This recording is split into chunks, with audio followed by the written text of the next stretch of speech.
I'ma hit you when I land.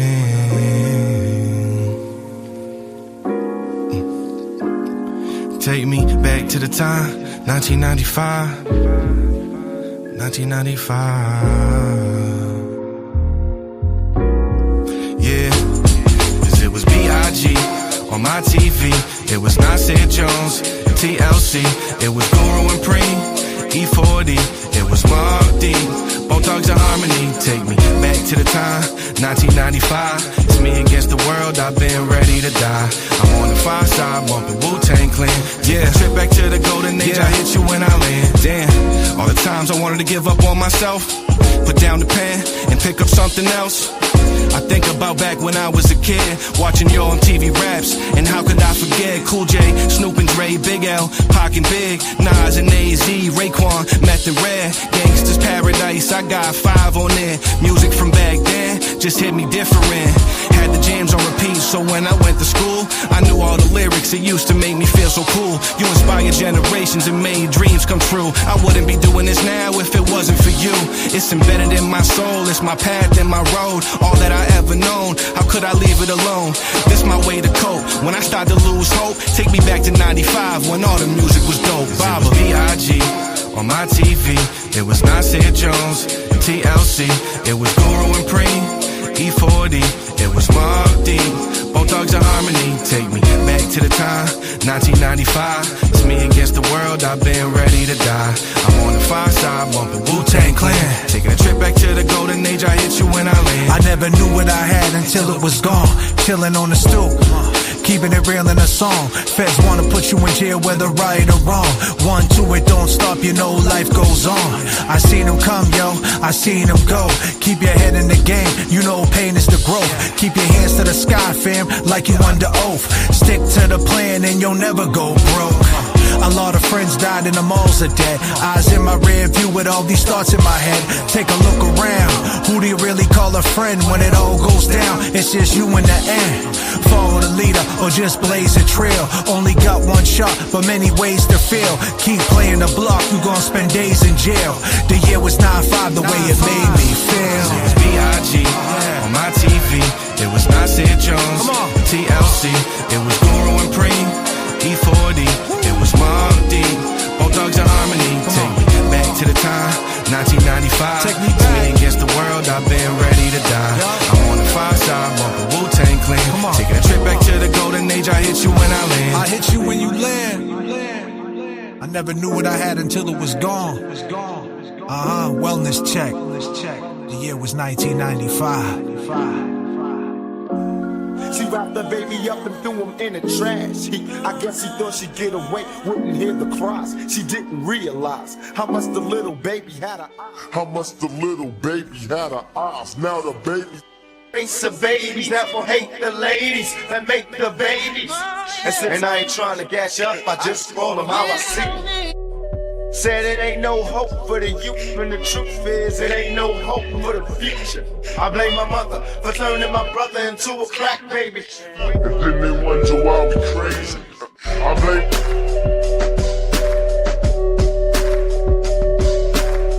And then they wonder why we crazy.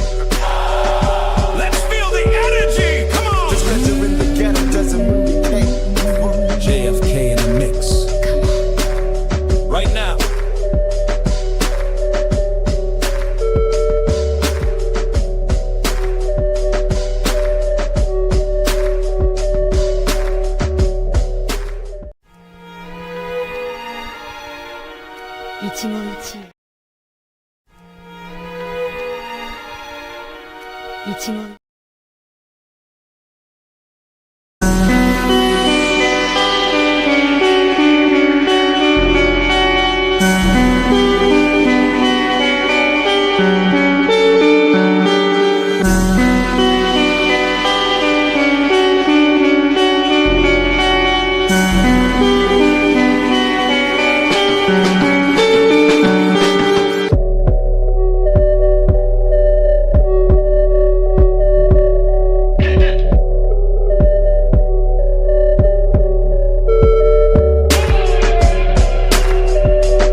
eyes. She didn't realize how much the little baby had her eyes. How much the little baby had her eyes. Now the baby. Race of babies that will hate the ladies that make the babies. And I ain't trying to gas you up, I just roll them how I see them. Said it ain't no hope for the youth, and the truth is it ain't no hope for the future.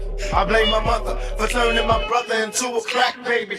And then they wonder why we crazy. I blame.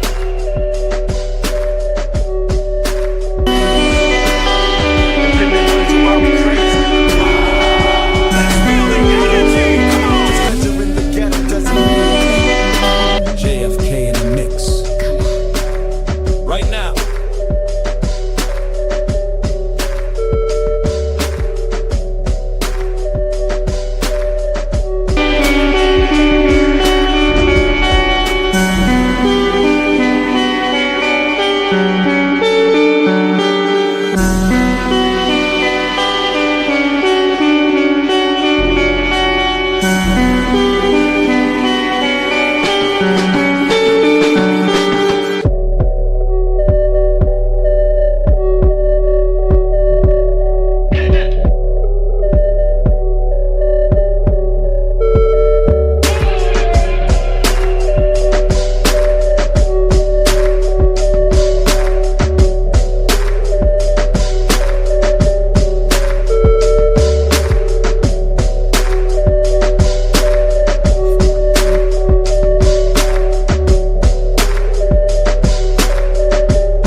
Got a little technical difficulty. Sorry about that, people.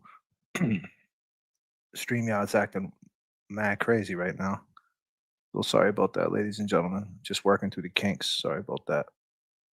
Sometimes that happens on takeoff. Becky with one JFK memberships. Cat Pajamas matched. Becky matched. Lala, no, she's awake and she's here for alive. I love it. I love to see it. Appreciate everybody being here. Thank you so much. My Heart's Truth match 1999. Go ahead and match the energy right now. Go ahead and let's match it. Just going through a little bit of technical difficulties, making sure everything's okay on the takeoff, making sure we're fine. Law Talkers, what up? Match the loyalty. I love it. I love it. Welcome, one JFK membership to my soul. Yes, yes, yes, yes. We are here. You know how this goes, ladies and gentlemen. We got plenty of room up in the overhead bins. Go ahead right now and throw your luggage up there. We got plenty of room. If you do have a carry-on, make sure you put it between your feet. Make sure it's real tight because things tend to move in flight.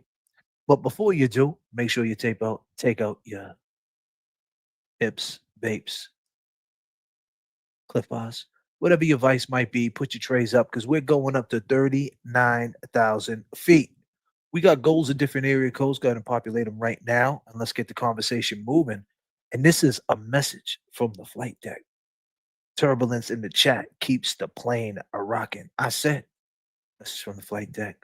Turbulence in the chat keeps the plane a rocking. Here we go. What's happening, people? Coming to the stage. We have my man.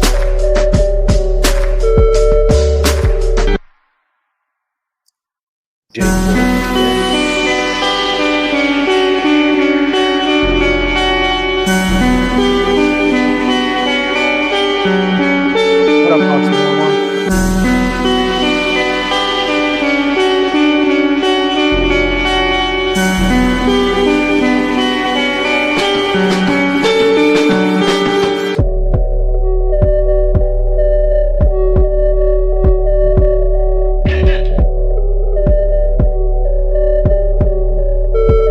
God damn.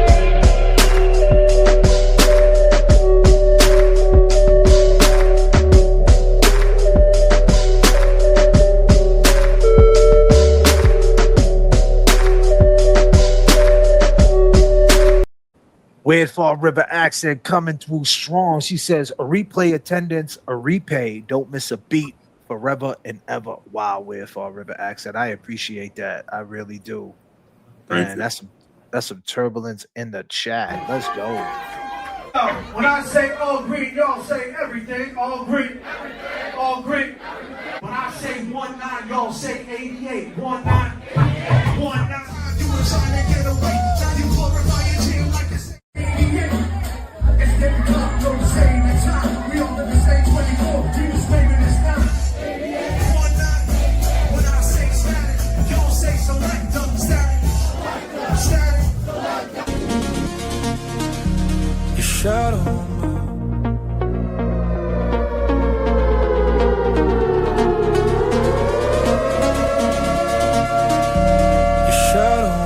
Everything comes from the stoop. Everything. Gotta love it. Mindy coming through, favorite place to spend the night. Thank you, Mindy. Becky coming through, matching a law talker's loyalty, sir. Yes. Hopper coming through, JFK. Steady in the plane. Yes, I am for sure. It was weird. Every time I was bringing up a comment, I was disappearing. Like I hit a comment and then I would disappear. I don't know what that was all about. Becca May with 10 jewels for sure. 2 jewels. Not that Gen X coming through. Got my vapes and concentrates. I love it. I love it. I love it. Wow, you guys are matching the energy beautifully. I love it. I love it. I got Hopper, right? Yeah. Got everybody. Oxymoron for sure. And who else do we got up in the chat tonight? We got What the Duck, our mods, Natalie D. Peace to the mods. Mic check to the gods. Peace to the mods. Another live stream against all odds. Not today, Satan coming through with 10 JFK memberships. Holy shit. Let's go. What are we talking about? I want that side. That's oh shit. We in the hood? Or the hood is in here? Absolutely. Sticky fingers, ladies and gentlemen.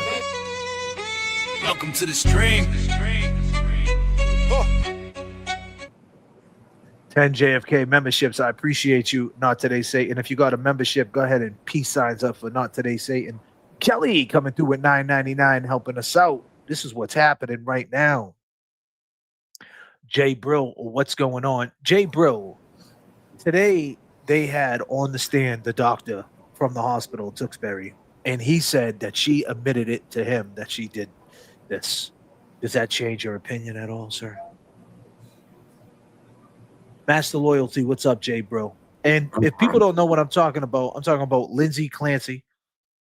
The doctor was on the stand today, ladies and gentlemen. There's been a lot of rumors. A lot of different people have a lot of different opinions. We're living in a crazy world. A tale of two generations, 1996 to 2026. We got Tupac in the mix. You know, think about it. Tupac had songs like Brenda's Got a Baby, Keep Your Head Up. Dear Mama, he always loved the ladies. He grew up with his mother, Afeni. We hate the ladies that make the babies. And the truth is, there's no hope for the future, and we wonder why we're crazy. Tupac said a lot of crazy things, beautiful things, should I say? Definitely, he was a lyrical genius. And here we are. These two trials are running side by side, literally. Like the Clancy trial gets over, and then like the other trial starts because it's Vegas time, right? So it's kind of like it's one after another, especially if they take a break at 12:30, 1 o'clock to go to lunch on Lindsay's case, boom, Tupac trial starts. So if you're watching it, if that's something that you're into, but the point is, it's in the news cycle. And on this channel, what we do is draw parallels. A lot of people want to stick to one thing. I like to look at everything and have my personal opinion and draw the parallels and open up the conversation, open up the dialogue of the conversation. Lindsay Clancy, you have a DA who's trying to get her for murder one. We seen her yesterday talking to her mother, the DA talking to the mother-in-law and asking some crazy, wild questions. And then you have the conspiracy theorists who think that she didn't even do it. And the underlying thing is postpartum. The mother-in-law is saying that's what it was. Everybody's saying that's what it was, but yet the DA wants to say it's murder, and the conspiracy theorists want to say Patrick did it. And all the while, here's Tupac. 30 years later, people are on trial. You're seeing that this trial come to light.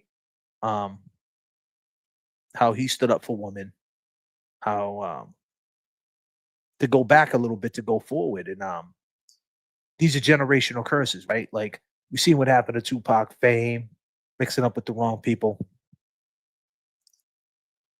Things could happen. And here we are with this postpartum thing. And I think that should be the thing we should focus on for future generation, that this could happen to anybody, any female could snap because of postpartum. But I feel like the Commonwealth wants to charge her with murder and kind of make that go away. Because if she gets charged with murder and she does life in prison for killing her kids, the narrative changes, right? From postpartum insanity to premeditated murder. And then that postpartum subject, that dialogue, that conversation that we try to have on this channel, that kind of gets swept under the rug. We can still speak on it for sure, but it gets swept underneath the rug because in time, that will be what's on paper. As time progresses and as this ages, it will be like Lindsay Clancy killed her kids. It wasn't postpartum. It wasn't insanity. She was a murderer who lied and said it was postpartum. And then we never learned from it. Do we ever learn from it? I don't know. That's a question for sure. And same with the Tupac trial 30 years later. Thinking about a prophet who spoke about this. Wonder why we hate our woman. It's time to heal our woman. Be real to our woman. If not, we'll have a race of babies that will hate the ladies that make the babies. A man can't tell a woman when and where to create one. And I ain't trying to gas you up. I'm just calling it how I see it. And he was all for the ladies, man. He grew up with ladies, his sister and things like that. And he realized what ladies are up against. And I think we need to shine the light, that we need to understand, especially men, when they're having kids with a woman, that this could happen. They could be in postpartum and you don't even know it. And it you can don't happen to anybody, even if there's no signs. Yeah. So I feel like it opens up the dialogue, and it opens up the dialogue to addiction, drugs, being prescribed medication, them basically using you as a lab rat and saying, hey, try a little bit of this and try a little bit of that, then drink some orange juice and go to sleep. And tell me how that works out for you. Take 2 of these and call me in the morning. The oldest saying in the book. Would you believe it? Right? So it opens up that dialogue. A benzodiazepine, Wellbutrin, all these crazy drugs, Adderall. Is that just a Band-Aid? How do you get over the anxiety? How do you get over the ADHD? How do you get through the depression? Is there a better way than prescription drugs in the medicine cabinet? And once you get, even if you're doing them as prescribed, are you addicted? Because Lindsay said, I've been taking these benzos and I think I'm addicted. And that was only 2 weeks in. So it goes to show you how fast these drugs can get in your system. And now the worry kicks in, like, wow, I've been doing these for the last 2-3 weeks. God forbid if I try to get off these drugs. So I think it opens up a crazy conversation. And when I say crazy, I mean wild. I mean, Very going wild. all, yeah. And I think we need it. And I think that's what we do over here. We open up the dialogue. 30 years later, here we are. Who would have thought that Tupac and Lindsay Clancy would be in the news today? And his song, Brenda Got a Baby, you know? She didn't realize how much the little baby had arrived, you know? It's kind of wild, man. And that might be over a lot of people's head and they might not see it that way. That's fine. But what is it? I don't know. I'm just trying to understand and decipher the signs as they come at me. So the doctor, with that being said, Jay, bro, the doctor said that she admitted it to him. How do you feel about that, sir? Thank you so much, Dolph. Do I have to answer that? I mean, you don't have to. You don't have to answer that. So listen, I can't get past the, like, my mind is like stuck on him, the crushed pills and clonopins and over medicating, and like I just there's just a lot of things in this case that is real sketchy to me. Like today I heard on the trial that her pills were in his car, in his possession. Like, why would his pills be in her possession? I mean, but you're not answering the question, sir. This is the reason why I don't know. Like, and this is what I'm getting at. She could have been brainwashed to believe that she did it with all the drugs that she was on, and like all the inconsistencies within the story. Don't look at me like that. All the inconsistencies in the stories, like, it's just, it's. I've heard the doctor say this and her, like, but I've never heard her actually say it, and it's just weird to me. But I don't know. But why would a doctor say that? Because she was led to believe that she did it. And she told him because she was led to believe in. And it's just the thing that I find a little weird is the one night she supposedly did this, accused of this horrible crime, she heard a man's voice. Like, that's just weird to me. It's just stupid. It's stupid little things that I look at and I think about, and I don't know. It's with all the everybody saying how much she loved their kids. She didn't want to go back to work, and the anxiety was caused because she was going back to work, because she had to leave her kids, and like she still talks about her kids till this day. Well, she's not supposed to talk about her kids? I'm just saying everything, like, since everything we hear about is she loved those kids. She didn't want to be away from those kids. So I just don't see how someone who loves their kids that much can actually do that. Well, this is the point, bro. Depression, psychosis. That's what happens. And I get that. And I've never had like postpartum. Have you ever seen someone in a psychosis? I mean, be honest. Have you ever seen anybody like that? My mother was manic depressive, bipolar, you name it, she had it, dude. My mother would be smiling in your face and throw a coffee cup at your head the next minute. Like, so I've lived it my whole life. So what I'm saying, okay, so you're answering your own question. So right, but what are you saying? She's been depressed and everything, and she never tried to do anything hurtful to her kids because she loved their kids so much. Like, I know it happens. It happens, and that's why I'm stuck in the middle of where my mind is at with this. Like, I know it happens, but just the things that I'm hearing, and like, I know how clonopins make you feel, and I've seen what it does to people, and they don't remember the next day. And then we're telling them, dude, you did this. No, I didn't. Yeah, you did, bro. Eventually, they're going to believe it when you tell them so much. And then when the doctor called him in the hospital, tell him you heard voices, like, it's just, the math ain't mathing to me, bro. At the end of the day, honestly, I feel the way you feel with Eddie. The investigation wasn't proper. That's where I'm at right now. I don't think they investigated I don't think they did a proper investigation. That's where mine is. My mind is right there. That's exactly where my mind is. So I can't tell you if I think whoever did it. You want to read that, sir? I think that's The dedicated pills to were you. in his car because the take back system, he failed to drop them off. With a lawyer like Kevin Reddington, if he took Patrick Reddington, if he took Patrick, Reddington would nail him. He turned over phones, no affair, no premeditation. Thank you so much, with And, psychosis. and I respect that. You know, I'm not trying to change no one's mind. I'm not trying to. I'm just where my mind is at. It's just. Yeah, but how can you say that the doctor who went on the stand and said she admitted it to him? How can you like dismiss that and add stuff to the mix?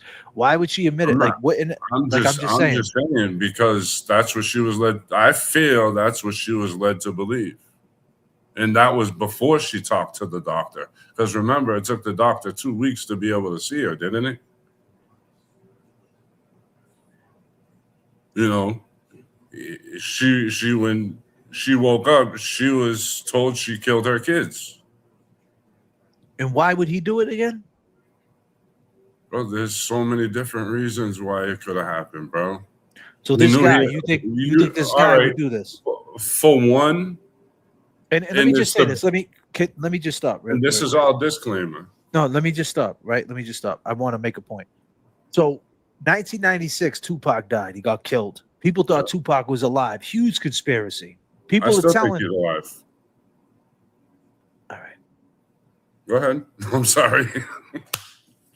God damn, man.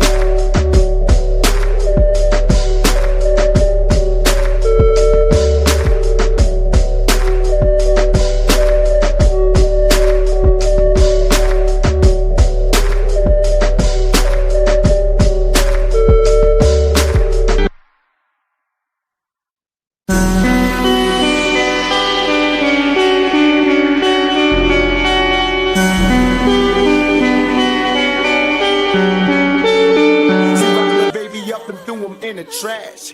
I guess he thought she'd get away, wouldn't hear the cries. She didn't realize how much the little baby had her eyes. How much the little baby had her eyes. Now the baby. Race of babies that will hate the ladies that make the babies. And I ain't trying to gas you up, I just roll them how I see. Said it ain't no hope for the youth, and the truth is it ain't no hope for the future. I blame my mother for turning my brother into a crack baby. And then they wonder why we crazy. I blame.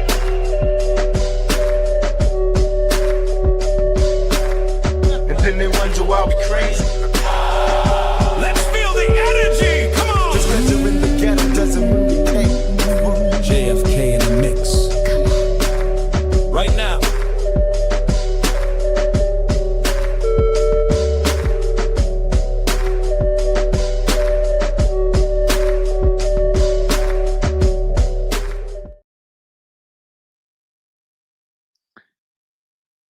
I'm gonna take them super chats in a second, ladies and gentlemen. Let me star them up real quick. All right, so let me just say this: there was a conspiracy theory, right, with Tupac saying Tupac wasn't alive. People know he was dead. He got his finger shot off. His mother cremated him. There was all this conspiracy for years. Now they brought out the autopsy photos, right? Him bloated, him on his finger shot off. They took his lung out, and they show it. They showed it 30 years later. A lot of people knew he was dead. Family knew he was dead, and a lot of people wanted him alive. And I get it. You know, he changed his name to Machiavelli, which if you flip it around, it means I'm still alive, and all these different things. And Machiavelli was an Italian guy who faked his death to avoid prosecution. We get it. There was a lot of things that made you think that. The way he talked about death all the time. It's a wild time. The fact is, it was a huge conspiracy. It's not one that he made. It's the one that the people made. So when you draw the parallels, the same thing. This is not a conspiracy that Lindsay drew up. This is what we're drawing up. And Jay Brill just watched the Tupac trial, autopsy photos, still think Tupac's alive. Just heard the doctor in the asylum say, yeah, while she was in the asylum doing the Thorazine shuffle, she admitted that she did it. And that's still not good enough for J Bro. Mental illness is when they hear voices. There's a voice in their home, not in their head. Elvis and Marilyn are alive too, right? So go ahead. You want to speak to that? What you're saying? I might have lost you. Do you want to pick up? You said what's the reasoning behind him doing it? Thank you, sir.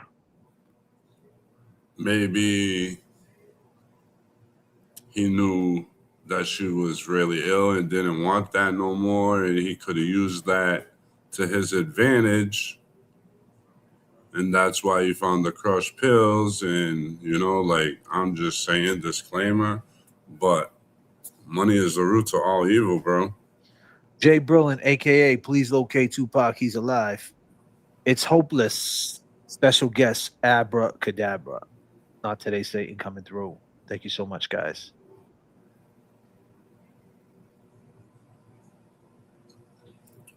But are you realizing what you're saying? You're saying I realize what I'm saying. I don't think you do, sir. I do. I most definitely know what I'm saying. And Sure. you know what? So wait a minute. So what's the ages of these kids? One was 8 months, right? One was 3 months. What was it? Five. What was it? 5. One just turned 5. So, one was so 3. One was 8 let's months. say, let me get the facts, right?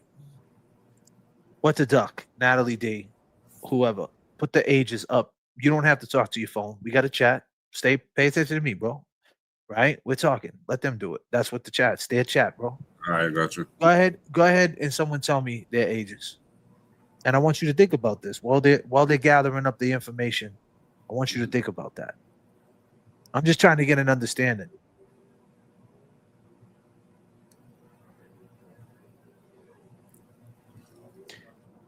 Bro, I have grandkids that age. All right. I get all that, right? And that's 5, why 3, 8 months. 5, 3, and 8 months. You think this man would take the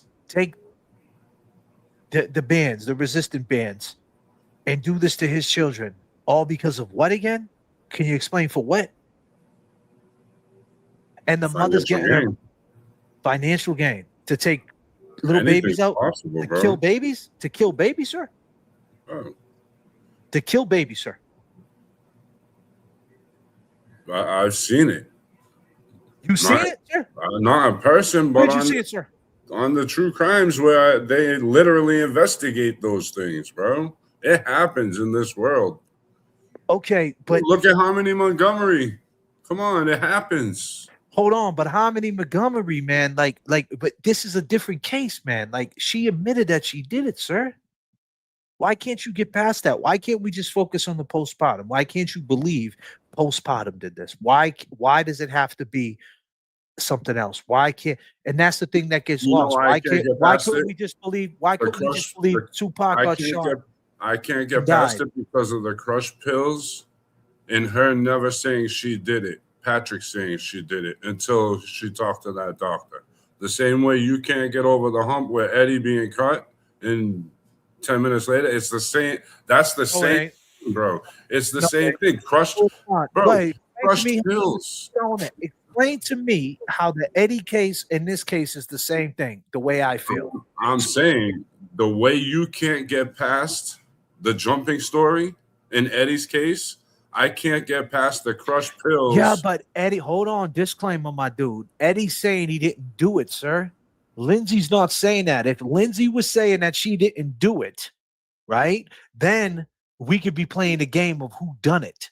Eddie's playing a game of he didn't do it. So now it's a game of who done it. And he's sitting there with, so how's it the same? I'm not saying it's the same. I'm just saying in general, on any case, the way you can't get over something in a certain case, I can't get over the crushed pills. I can't get over her ever saying anything. I can't get over the searches on where's the carotid artery, how to commit suicide. She's a doctor. She knows that, bro. He searched it under his email like an idiot. I can't get past that. So here's the reason, oxymoron. I appreciate you for sure. He's definitely entitled to his opinion, and I'm not mad at him. Don't take a little debate as being mad. I'm drawing up a parallel. Your man JFK does work. I put a show together. J Bro don't even know what he walked into because I I put know the what I show. walked into, bro. No. Well, explain it. Since you know what you walked into, explain it. You know. Go ahead. Break it down. Straight interrogation. It's not interrogation, sir. That's not it, sir. No, See, that's crazy. Go That's ahead. crazy that you Go think ahead. that. I'm messing You with need to you. read. You're a good question. You need to. That's good questions. No, you need to read the header of the video, sir. You need to read the header of the video. I can't see it. What does it say? Well, then you shouldn't log on to the JFK stream if you don't know what the title of the show's about, sir. I already 1996. reposted the same thing that you posted. I've been putting shorts out all day talking about this, sir. Everybody should know. I spoke hours about this yesterday. This is a continuation. 1996 to 2026. What have we learned? Tupac and Lindsay Clancy trials. We're drawing parallels to two things, man. Two spaces in time. People did not believe that Tupac was dead either. And here we are 30 years later, and now you're finding out for a fact. They're trying to put someone in jail for a life for a man that's alive. Well, that doesn't make sense, does it? Right? So how far are we gonna go with this Lindsay Clancy shit? We're gonna go 30 years that she didn't do it? And we gotta look at that, right? We gotta look at these situations, these spaces in time. Are we gonna learn from this? Are we gonna learn about postpartum? Because what did we learn about Tupac? What did we, what can we learn about this? What can we learn? Like these are two big faces in the news, man. You got Lindsay and you got Tupac in the news running hand in hand. You got a guy that lived a wild life for 5 years, did amazing things, and talked about the ladies and their mamas and all these different things, and died and basically was a prophet, right? Like kind of spoke to his death, kind of knew he was going to die young, right? And we kept his name in the cycle. We're the one that kept this guy alive. He still lived on, right? And then like the Lindsay case, like, would you want it to live on, her being a murderer? If it's up to the Commonwealth, that's how the story will end, right, that she's a murderer. Or does it end that she was a woman that was in psychosis? Or is it going to be like it was none of that? She was in a psychosis, but her husband did it. But how do we want this to end? And I think we're in control of it because for years we were in control of the Tupac narrative too. Honestly, I just wanted to end with the truth. That's all. I don't care if whoever did it. I just want to know the truth. And you won't get to the truth without asking questions. But I'm saying if the people at Tewksbury Hospital sat her down, and she's been there for like 2 years, 3 years, and she admitted to him that she did it, and she was fuzzy, and she did it. Like there's never the doctor didn't get on the stand and say she came into the office and said that she thinks that she might not have done it. She said that she vaguely remembers what she did. But she never said vaguely. All right. Patrick Clancy is suing people for these exact accusations. Please be careful. He can come at me and I'll find out the truth in the long run. Because he'll have to answer questions.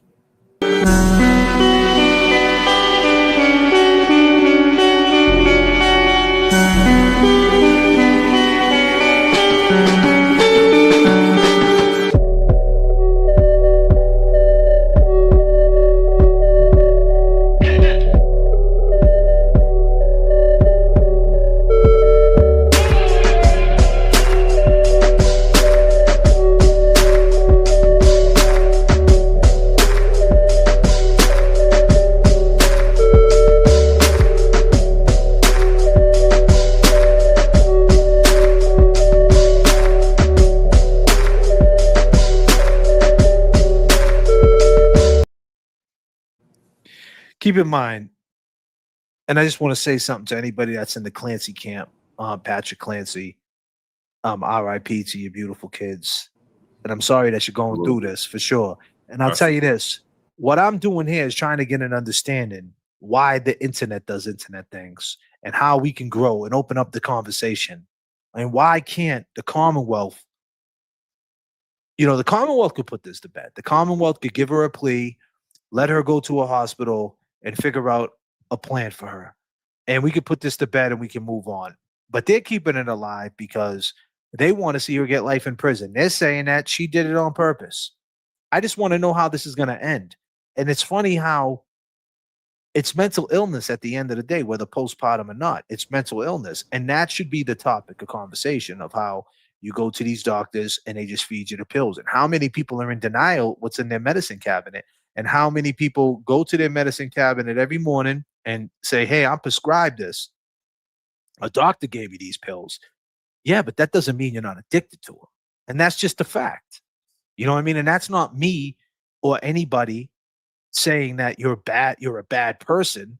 That's just making you understand that now there's repercussions if you do decide to get off these drugs being prescribed because they have side effects that you might not want to deal with. And one being back-to-back panic attacks, voices, psychosis, and all the different things that she went through. So that opens up that conversation. And I think, like I said, it was the same thing, a big conspiracy with Tupac. Tupac didn't die, he wasn't dead. He's same thing, man. And here we are, we're in trial, man. And this is what it is. And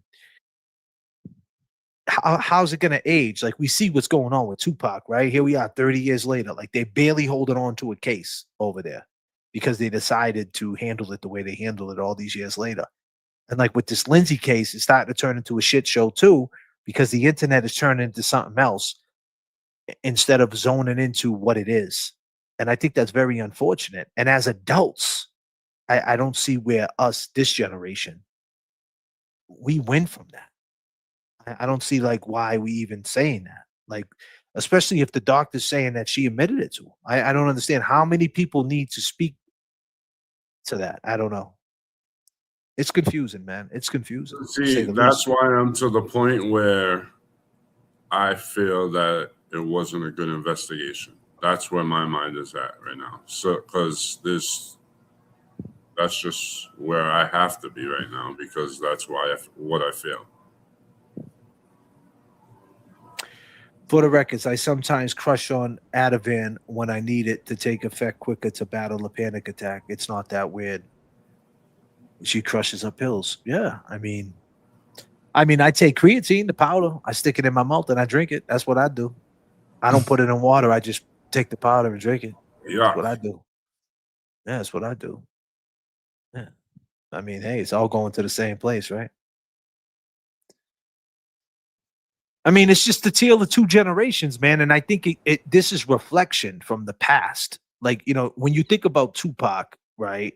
All of us that are here, we're all old enough to know. I mean, we're all old enough, should I say, that were around in 1996. And some of us were teenagers, and some of us were in their 30s, and some of us were in their 20s, and some of us were in their 50s, right? I mean, we got a lot of older gentlemen and females in this chat. And I think it opens up your mind to the past. So now, like, what we're doing is, what I'm trying to do is go to the past, right? And in the present to hope for a better future. And that was on the thumbnail that I guess Jay Brill didn't read. And that's on the thumbnail, ladies and gentlemen, that was sitting live for about 2.5 hours, Jay Brill. And it says it right here. I read it. It says 1996 to 2026, we reflect on the past and present to learn and hope for a better future. And I think, like, a lot of us love Tupac, man, and a lot of ladies love Tupac because he spoke to the ladies. And I think that this trial, this Lindsay Clancy, a lot of people who, even though she did the unthinkable and she did the worst thing you possibly could do, a lot of ladies kind of have some sadness towards her, or empathy, should I say? Is that the right word? Because they know what postpartum is. But what is killing it? The conspiracy and the Commonwealth trying to get a W. And I think that's like the two things. I mean, the Commonwealth and the conspiracy theories got something in common, because they both want to blanket this and not to focus on the mental illness. And I think that's unfortunate. And like the Tupac trial, yeah, okay, whether he goes to jail or not, I think it gives us time to reflect on 1996, the times in the 90s when it was a simpler time. and reflect on that. We're still here and we're alive and we can make a difference. And we made it out. A lot of people didn't from that space and time. So you can reflect that way, and you can reflect on the good times and reflect on the music and reflect on the corrupt system. I think it just opens up a conversation to anything. I mean, we all know in 1996 what happened. We know at that time Eddie O'Brien was sitting in jail at 16 years old, ready to go trial in 1997. Sean Ellis was still sitting in prison for a murder he didn't do. Charles Stewart had just killed himself a couple of years prior, saying that Massachusetts still was doing Massachusetts things back then as far as the system's concerned. Whitey Bulger was on the run. He had just took flight around 1995. So there's all different things, state to state, worldwide, that you can reflect when you see a cold case from 1996 getting brought to the light. Gives you a lot of reflection, like, wow, I remember when this happened. And it gives you some, an inner look at yourself to say how far you have come and how far have we came as a society. Well, not that far, have we? Because just like they say Tupac's alive, we're saying that Patrick killed his kids. No big deal. No big fucking deal. No, Tupac got shot. Bang, bang, bang. But he ate the bullets. No big deal. His lung was collapsed. No big deal. He just took it out, put a new one in, and walked out the hospital, jumped on a helicopter, and went to Cuba. And just no one ever seen him again. Right? No big deal. And Patrick, because he wanted to live a different life, decided to kill a 5-year-old, a 3-year-old, and an 8-month-old. Okay. All right. Let me get the papers. All right. Yeah, get the papers.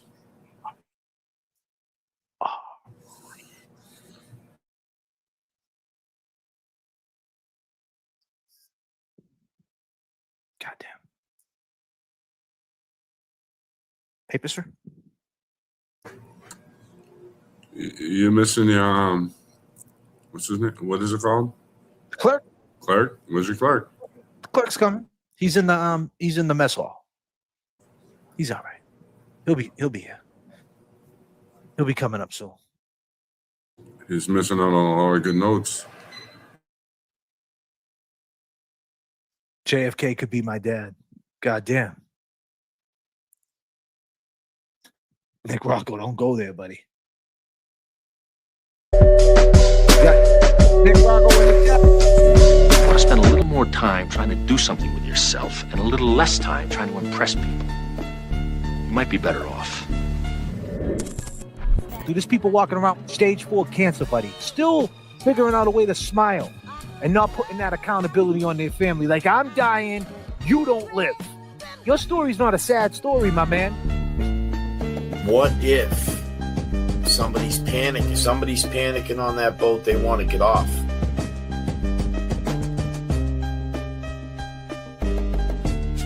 I'm like, I'm out. And then I was like, nah, I can't leave that duck to die. And I went into Market Basket and got him a cup of water.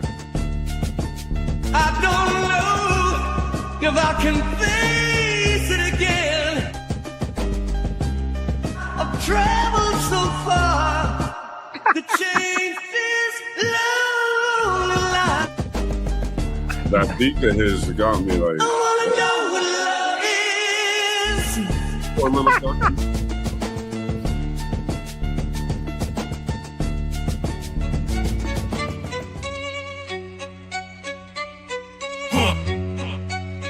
Hey man, what's up guys? Kevin from South Boston. Welcome to the stream. Let's go. Welcome to the stream. Let's go. Welcome to the stream. I didn't even know you could be upcharged. I was expecting to be indicted because of, ham sandwiches. Let's go. Let's make the go.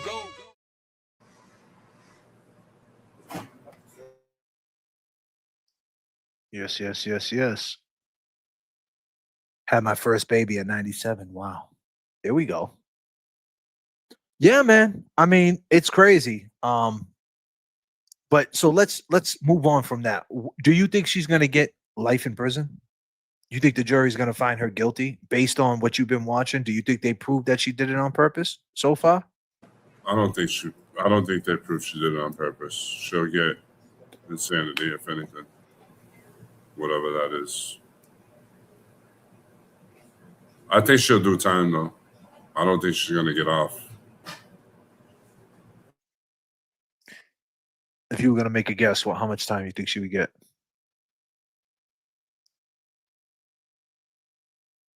I don't know. Probably second, like the time of second degree, maybe.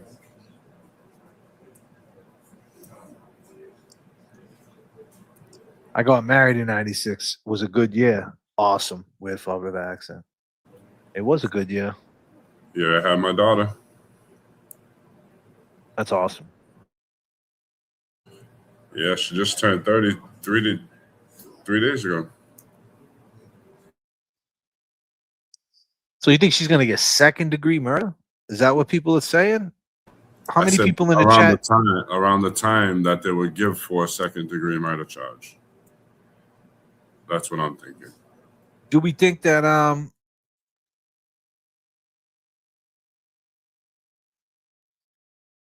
what do we think, chat?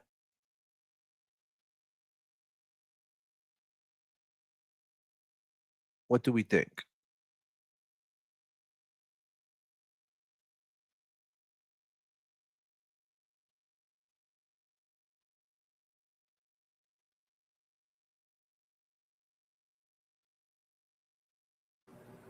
Mental hospital for life. Hung jury.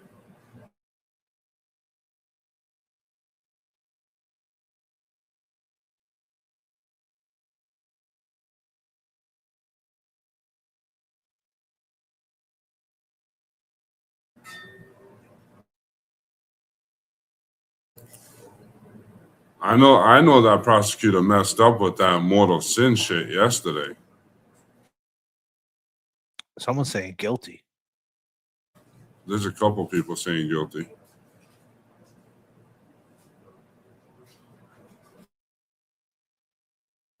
A lot of people are saying hung jury though. She's found guilty, she's getting life. If she's found not guilty, she would get reevaluated every 6 months for release for reason of insanity.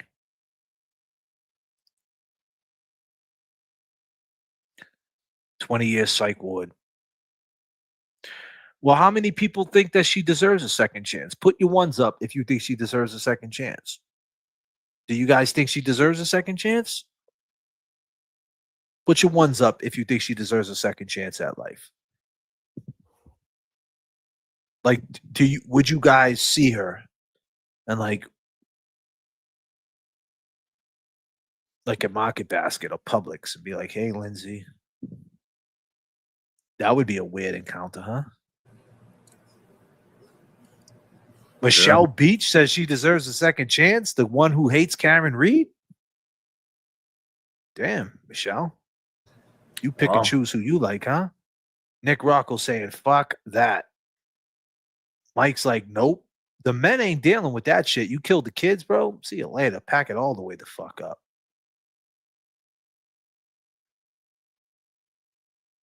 What do I mean by a second chance? Well, let me explain. There's one and there's two. Meaning that if she gets found by reason of insanity, she's going to have an out date. Sooner or later, they're going to let her go. It might not be 10 years, it might be 20 years, but when the heat, you know how they do it?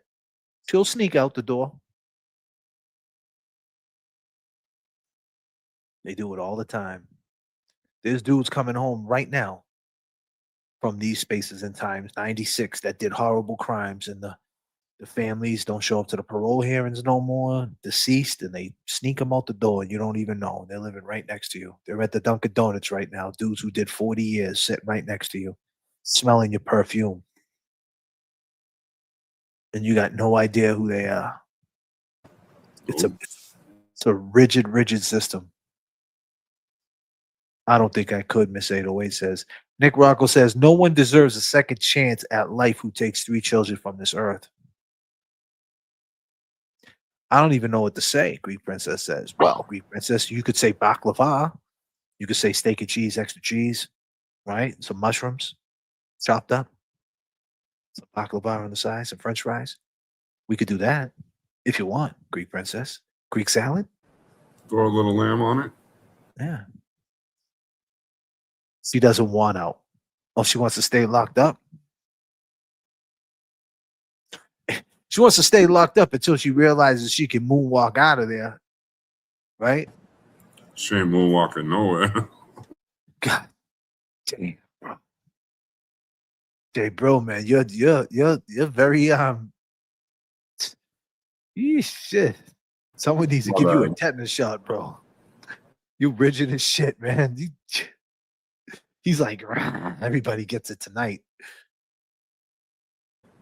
I think she needs to be in a medical home for decades, a mental home for decades.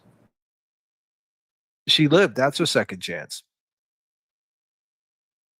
You mean Whaley out of there? God damn.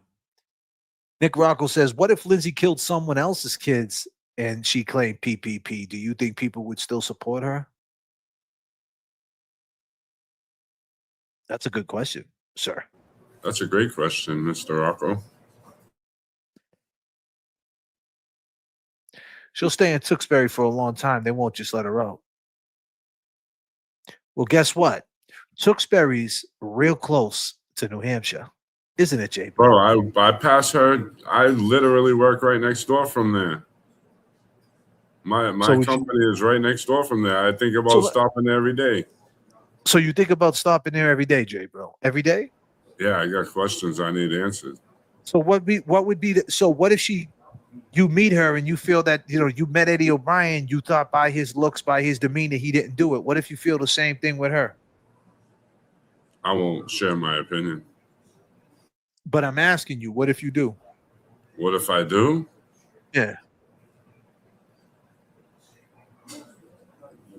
Then if I believe her, it's because she made me believe her. Well, what if she says, but what I'm saying, what if like you're talking to her and you have a great conversation with her and you cannot believe that she did this, and then towards the end of the conversation you ask her and she says, I did it.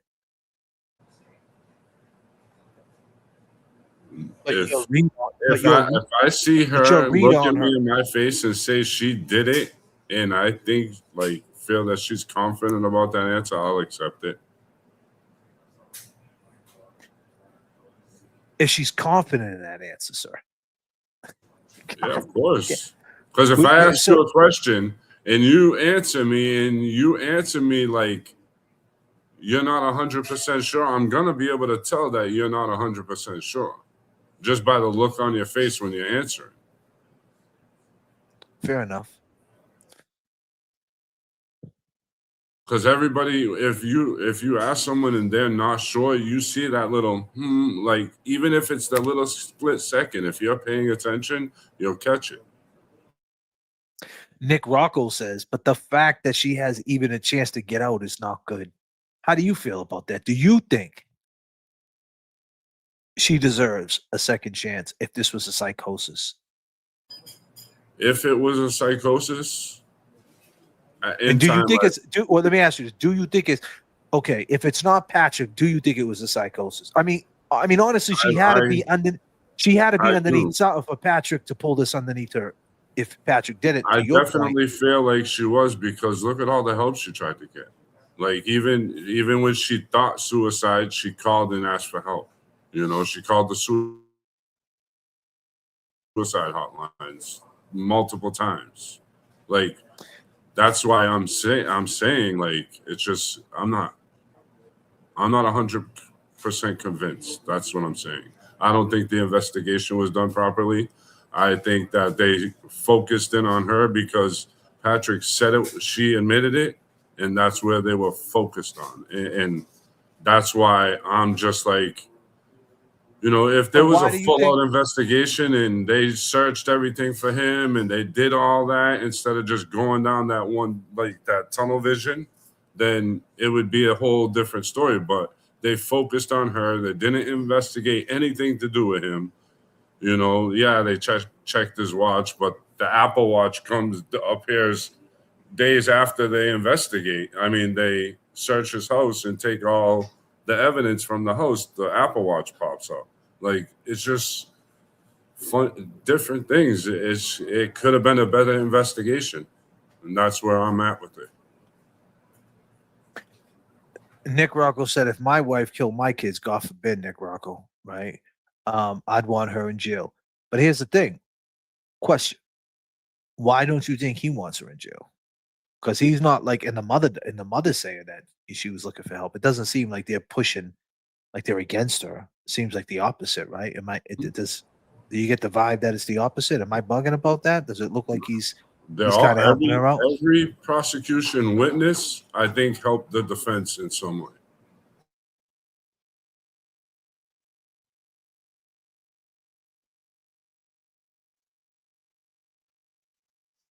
Money lawsuit. So homeboy Nick Rocco saying the only reason why they're doing that because they want the money. Absolutely. Okay. They're gonna get, if they win a lawsuit, dude, they're gonna get paid so much money for malpractice and all that neglect. Like, they're gonna get paid, bro. And that's what, I don't know. It's just too much money getting involved right now.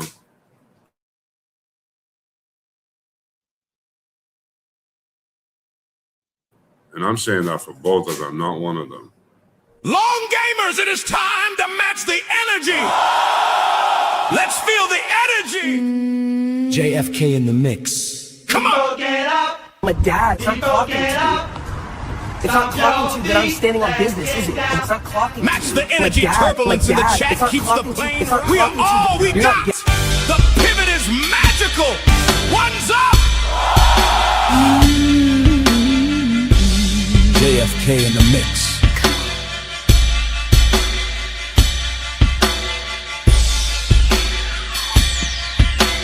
What's up, Clark?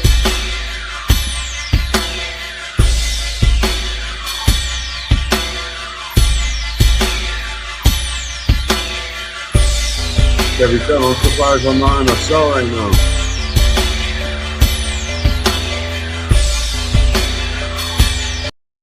Sir, you need a docket number for the last hour that I've been talking to Jay Bro. I got a docket number for him, sir. That's CR9274, sir. Got a criminal times 59. You, sir.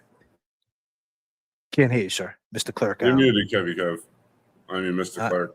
I don't think he's muted. I think he's got something going on with his system, sir. You're gonna have to work out the kinks, sir. You're still not there, sir. Clerk, you're still not there, sir. You might have to go into settings, sir, and connect to your inner microphone, sir. How we doing? Can you hear me now, sir? I can hear you, sir. Yeah, there you go, sir. Sorry. I'm sorry I'm late. I had to pick up some highlighters. We had to get some highlighters, sir. Thank you, sir. All Good the money in the world because you would have been doing a lot of writing.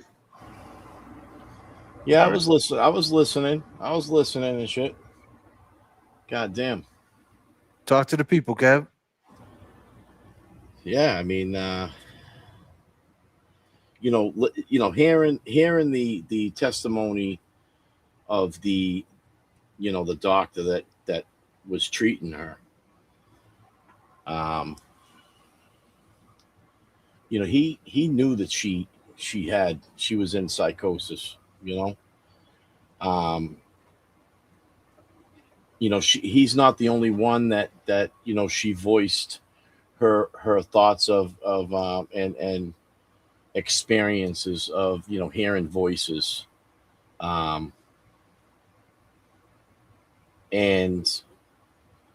I think that it was credible. I really do. Postpartum's a real thing. It's real, people. There's different stages of it.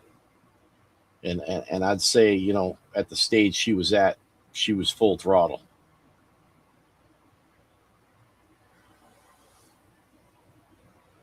God damn, let me make a note of that. Go ahead, sir. Yeah, full throttle. Full throttle? Yeah, full throttle. There you go, sir. Yeah. Hold on. All right, sir. Yep. Get a highlight that, sir. Good. I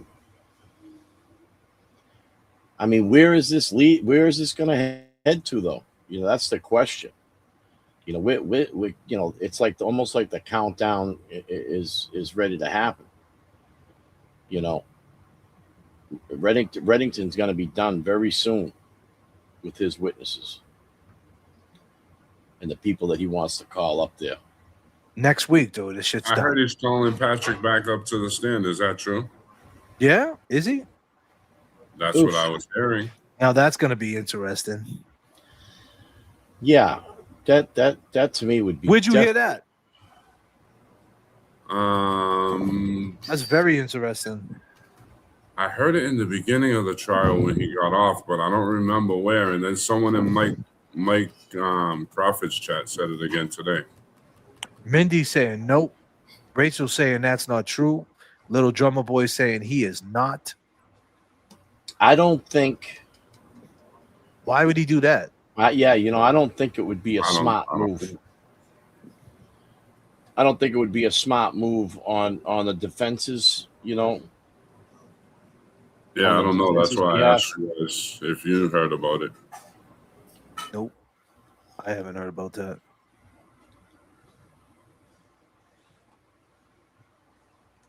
Let's get into some of the let's get into that psychiatrist, shall we? Yeah. Let's go.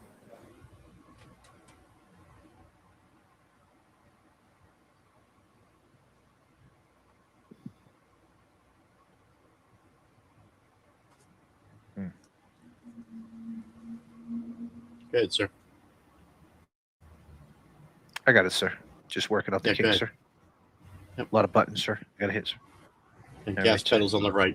Gas pedals on the right, sir. Thank you, sir. All right, sir.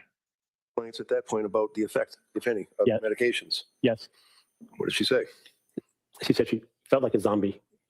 Did she present with any particular medical observation that you refer to? I'm not sure I understand your question. Well, paragraph 1 on page 9, you indicate she presented with anhedonia. Yeah. What does that mean? Anhedonia is a word that means without pleasure. When someone has anhedonia, they cannot enjoy life. They don't laugh. They have no pleasure. Continuing on into December, what was her status of her condition of depression and symptoms of paranoia and intrusive thoughts, et cetera, that we've talked about? It continued unabated. On December 15th of 22, right before the holidays, did she go somewhere? Yes, she did. Where'd she go? She went to the clinic in Rhode Island, Parent and Women's Clinic, partial day hospitalization program. And she didn't get any help there either, right? That's correct. Did she go at some point around that same time frame to Mass General Hospital? Yes, she did. Well, you know that she worked at Mass General Hospital for 9 years, right? That's correct. In labor and delivery. She wasn't there visiting friends, right? That's correct. Why was she there? She was there in the emergency room to seek help. Did she get help on that day? She did not. So after going to the MGH ER at some point in December 30th, what did she do? She went back to the emergency room at Mass General. Now, for example, on December 15th, did Pat Clancy, her husband, get involved with her medical treatment? Yes. And do the medical records indicate that he did something with her? Yes, he brought her to the partial hospitalization program in Rhode Island. Did he also bring her to the Mass General Hospital ER? Yes, he did. Did he also bring her to see the doctor or the nurse practitioner, Gelater, and complain about the medication? Yes. So December 30th or 31st of 2022, she was admitted voluntarily to McLean, right? That's correct, yes. How long was she there for? She was there till the 5th. She was discharged January 5th, 2023. Was that a voluntary discharge? They cleared her as well to be discharged? Yes. That was not what is referred to as AMA or against medical advice, right? Yes. Yes, what? Yes, it's not AMA. It's not against medical advice. She was following hospital guidelines. She was discharged accordingly. And she wanted to go to her daughter's some function? She wanted to go to her daughter Cora's birthday party, which was held on the 7th of January. Now, at this point, what was her status? Was she weaned off of medication or on her way to being weaned off of medication when she got out of McLean? I believe so, yes. She was being tapered down on her medication. And what was the medication that she was tapered down on? I believe it was Seroquel and Klonopin. Did her intrusive thoughts and the paranoia, did that abate? Did that stop? It did not. Now, when she was home in the month of January after Cora's birthday, which I think was on January 7th, did she continue to have these intensive, intrusive thoughts? Yes. Can you tell us, when we say intrusive thoughts, is she referring to intrusive thoughts like you might think of something coming up next week that's bothersome, or is this a indication, in your opinion, to a reasonable degree of medical certainty as to what she was experiencing at that point in January of 2023? She wasn't just having everyday thoughts that we all have, reminding ourselves to do something, which we make note of, and then we move on. Intrusive thoughts are unrelenting. They don't stop. They're what we call ego dystonic. You don't want them. They keep interfering with your ability to get through the day. Did she have, at this point, intrusive thoughts continuing regarding voices in her head that she heard constantly? Yes. What were these voices saying to her? They were getting worse, and they were telling her to kill herself. And as January continued, she was, to your knowledge, using her computer to look up drugs and interactions and side effects and things of that nature? Yes. Poor girl, man. If a person is in a psychosis or tripping, I think you said premorbidly psychosis, are they able to do things like look up things on a computer? Yes. And you're aware that she actually at one point looked up, can you cure, I think a sociopath or a psychopath or something like that? It was a sociopath, yes. Was that indicative of her feeling that she is a homicidal maniac and has to have some help, or is that in the same time frame that she was Googling all of the effects of medications on a human being? Is it an objection? Yes. Yep, sustained. So during the period that she was Googling, well, let me ask you, what was she Googling? Googling words about sociopath, sociopathy. Can you treat a sociopath? What are hallucinations? What else?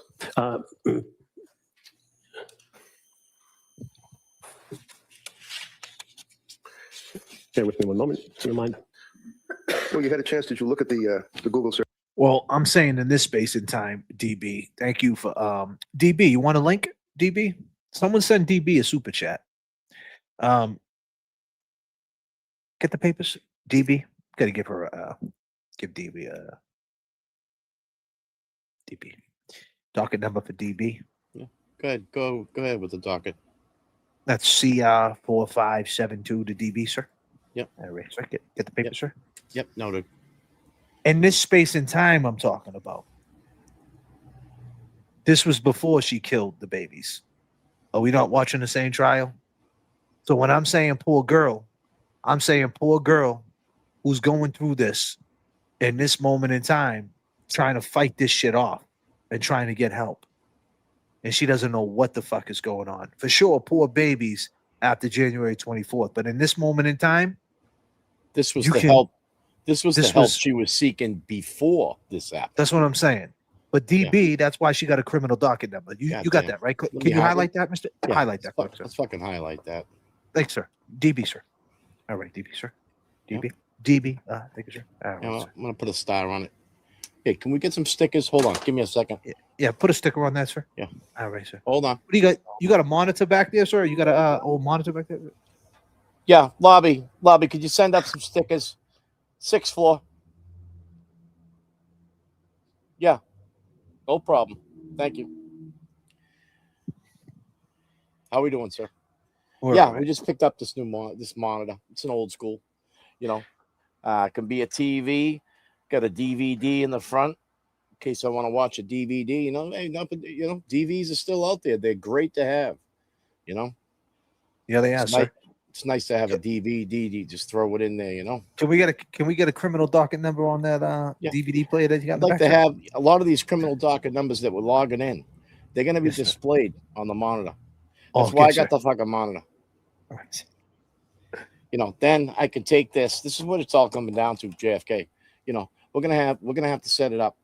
We're gonna go over the dockets on the thing. I'll be able to do this, you know, simultaneously while we're talking. I'll be able to log in with all the docket numbers. All right, sir. All right, sir. Good. Can we get a docket number for that monitor, sir? Yeah. That's our docket number 7452, 27-inch, sir. Yeah. I'm gonna put an M next to it. Monitor. All right, sir. Is that a Zenith, sir? It's a Magnavox. It's a Magnavox. Good. And can you write that down? Can you highlight Magnavox, sir? So we know what we're talking about, sir? Yeah. Do you want me to highlight the TV? I mean, I can highlight the TV if you want. Yeah, we call it in. We got it. All right, sir. Thank you, sir. Beautiful. Perfect. So we just heard all these things. I think let's stop. Jay Brill, you just heard this man say all these things. You still believe that Patrick did this? Okay, sir. We need another criminal docket for him for the mute button, sir, that he keeps touching, sir. All right, sir. I never said I believed he did it. I just said I have questions that need to be answered. I don't muted feel up. the You investigation muted was up. You muted up, Jay. You muted up. Yes, sir. I'm still That's- muted? No, sir. That's docket number. We send that overnight to Jay Brill, sir. Yeah, he's messing with me right now. God damn. Noted. Noted, sir. So hold on. No. We just had this big conversation at the beginning of the show. I never once, since this whole conversation came out, said he did it. I never once said he did it. I said this. No, you said that if you ran into Patrick and I said, and this turns out, and you, what did I say something about Patrick? You said that you would talk. No, if he. You said if I went to Lindsay. Hold on. People, someone in the chat said he's throwing defamation suits at people, and you said, go ahead. He can. And I'll find out the truth. And I'll find out the truth. I'll ask him questions. Do you still want to ask him questions after this guy answered them for you right there on the stand, sir? I do. I want to ask her questions too. So you don't believe anything this psychiatrist said, sir? I already told you. I don't know. Did you read everything she's saying? She went to McLean Hospital. She got voices in the head. Have you ever did LSD, sir? Have you ever tripped before? Yeah. Have you? So when you're tripping, imagine being stuck in that trip, right? Like just I stuck never had a there. bad trip though. So. But that's what I'm saying. Imagine being stuck in a trip. It never went away. That's what she was going through. She was tripping. She's hearing things. Things are like, you know what I mean? And all the while, she's trying to mask it. Yeah, Pink Floyd, The Wall. Yeah.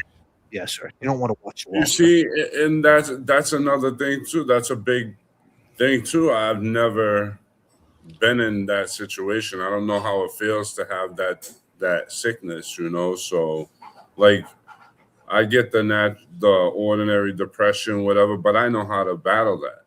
You know, I know there's people that don't know how, and I've never been in the situation where I don't know how. So it's hard for me to put myself into that, you know, her mind, you know, but with all the questions, with all the unanswered questions, and that's What's why this about? I'm just stuck. I'm stuck at the investigation wasn't good. What's that about? Why are there pictures of 20-year-old Patrick with his second wife? Explain that. Why are there pictures of 20-year-old Patrick with his second 20 yo Patrick? It doesn't say 20 years old. It just says 20 yo Patrick. Of 20 yo Patrick with his second wife. Explain that. Well, explain what the hell you mean when you write a comment like that. Yeah, goddamn. Let me highlight that. Yeah, highlight that one. Yeah, I'm not getting that question really.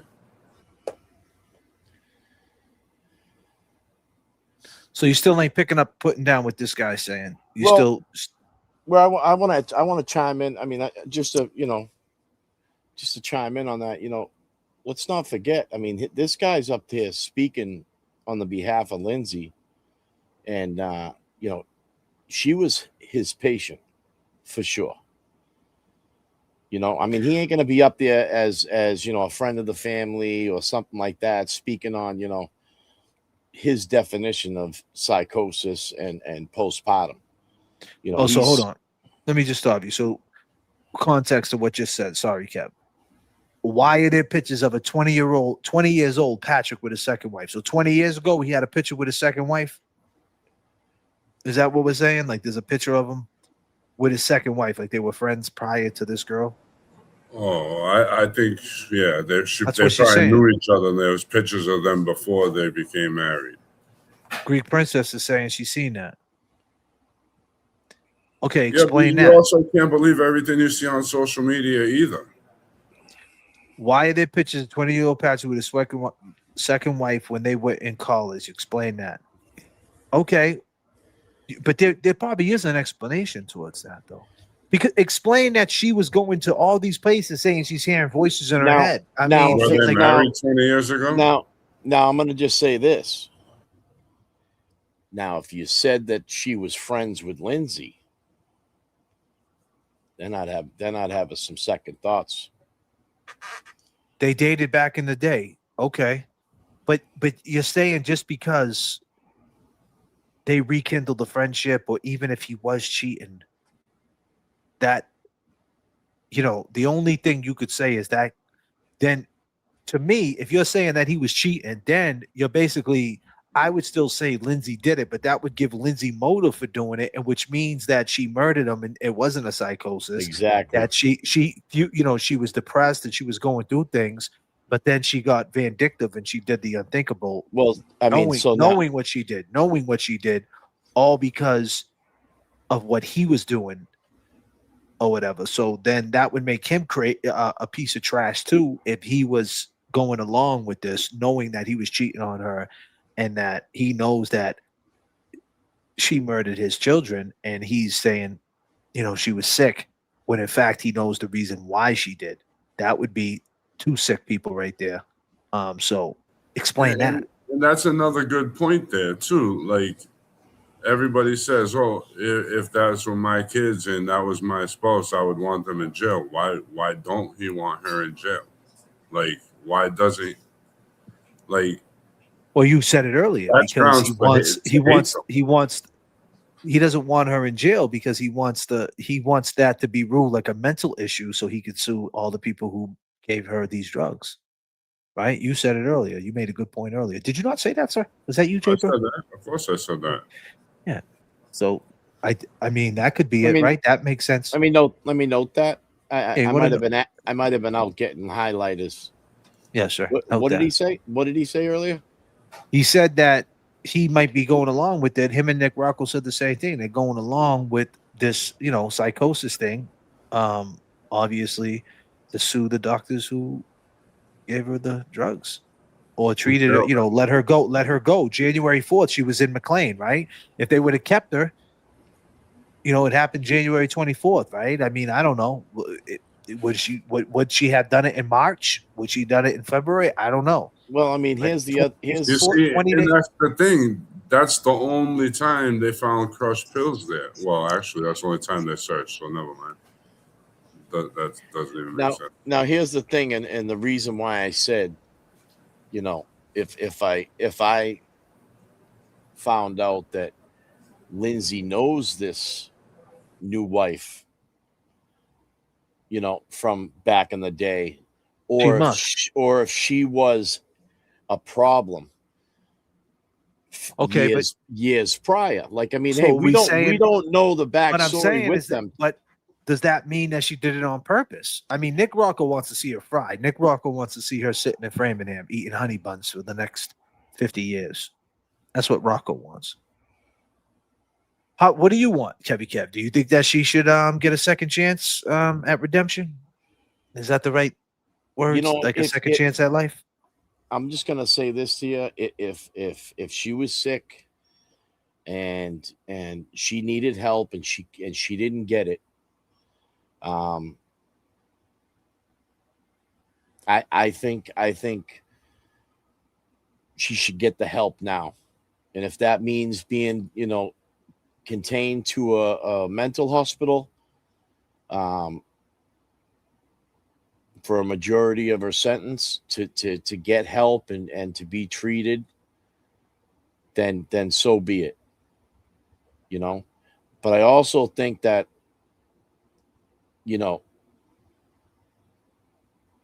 if they don't sentence her for something, this is going to open up the doors. It's going to open up the doors for this shit to happen, and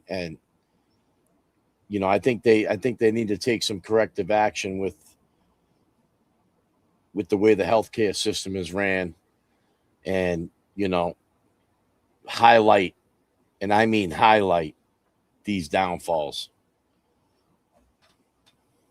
How y'all feel out there?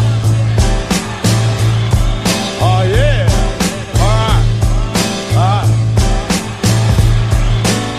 Check this out. Is the place to be, as it is plain to see. He is DJ and I am 3, 2, 1.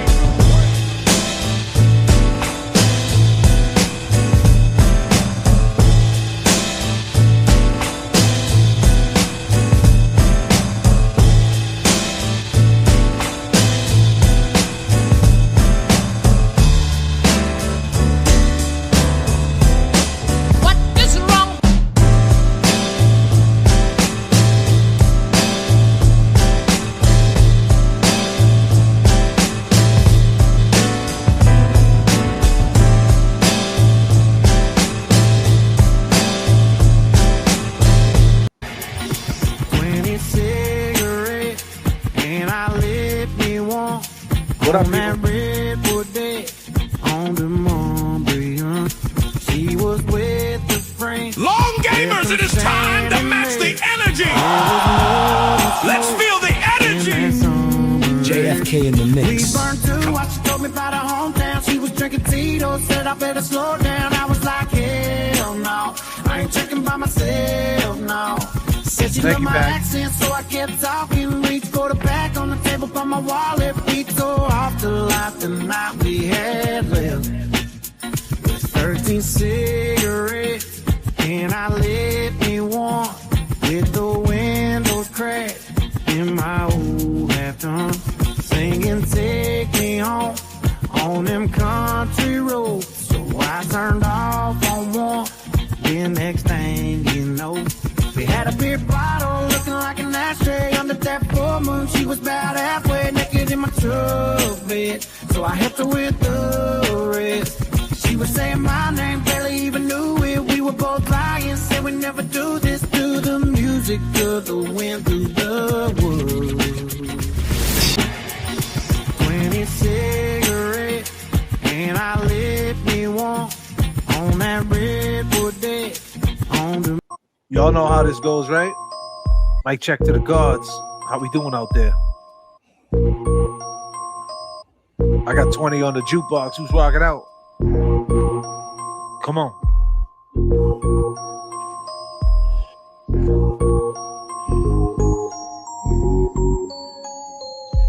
Let's go, people. Hold on a second. Let's get a docket number for this fool right here. Non-controversial. Yeah. I think he forgot something now. Non-controversial. J Bro, don't mind the haters. All right. Everyone has their opinion. No one's hating on me. They just have their own opinions. That's all. Let's get a docket number for this dude. That's a nice avatar pic, by the way. That's a immaculate N. Did you find that on Google? Yeah, sir. Yeah, lowercase. Yeah, noted. Lowercase N. Yes. That's docket number 54921 of the penal system violation. Send a warrant out for the arrest. For that N, please. Put that N back in the lineup, sir. All right, sir. All right. Got a bowl of water in the lowercase. Yeah. I mean, that's what I'm saying, though. Like, this is what I mean, ladies and gentlemen. This opens up the dialogue about this. Like, people take this shit. Like, what I want to know is lowercase N over there, right? Don't mind the haters, J Bro. Like, J Bro, 1000%, he did this. Oh man, he did. He's in on this.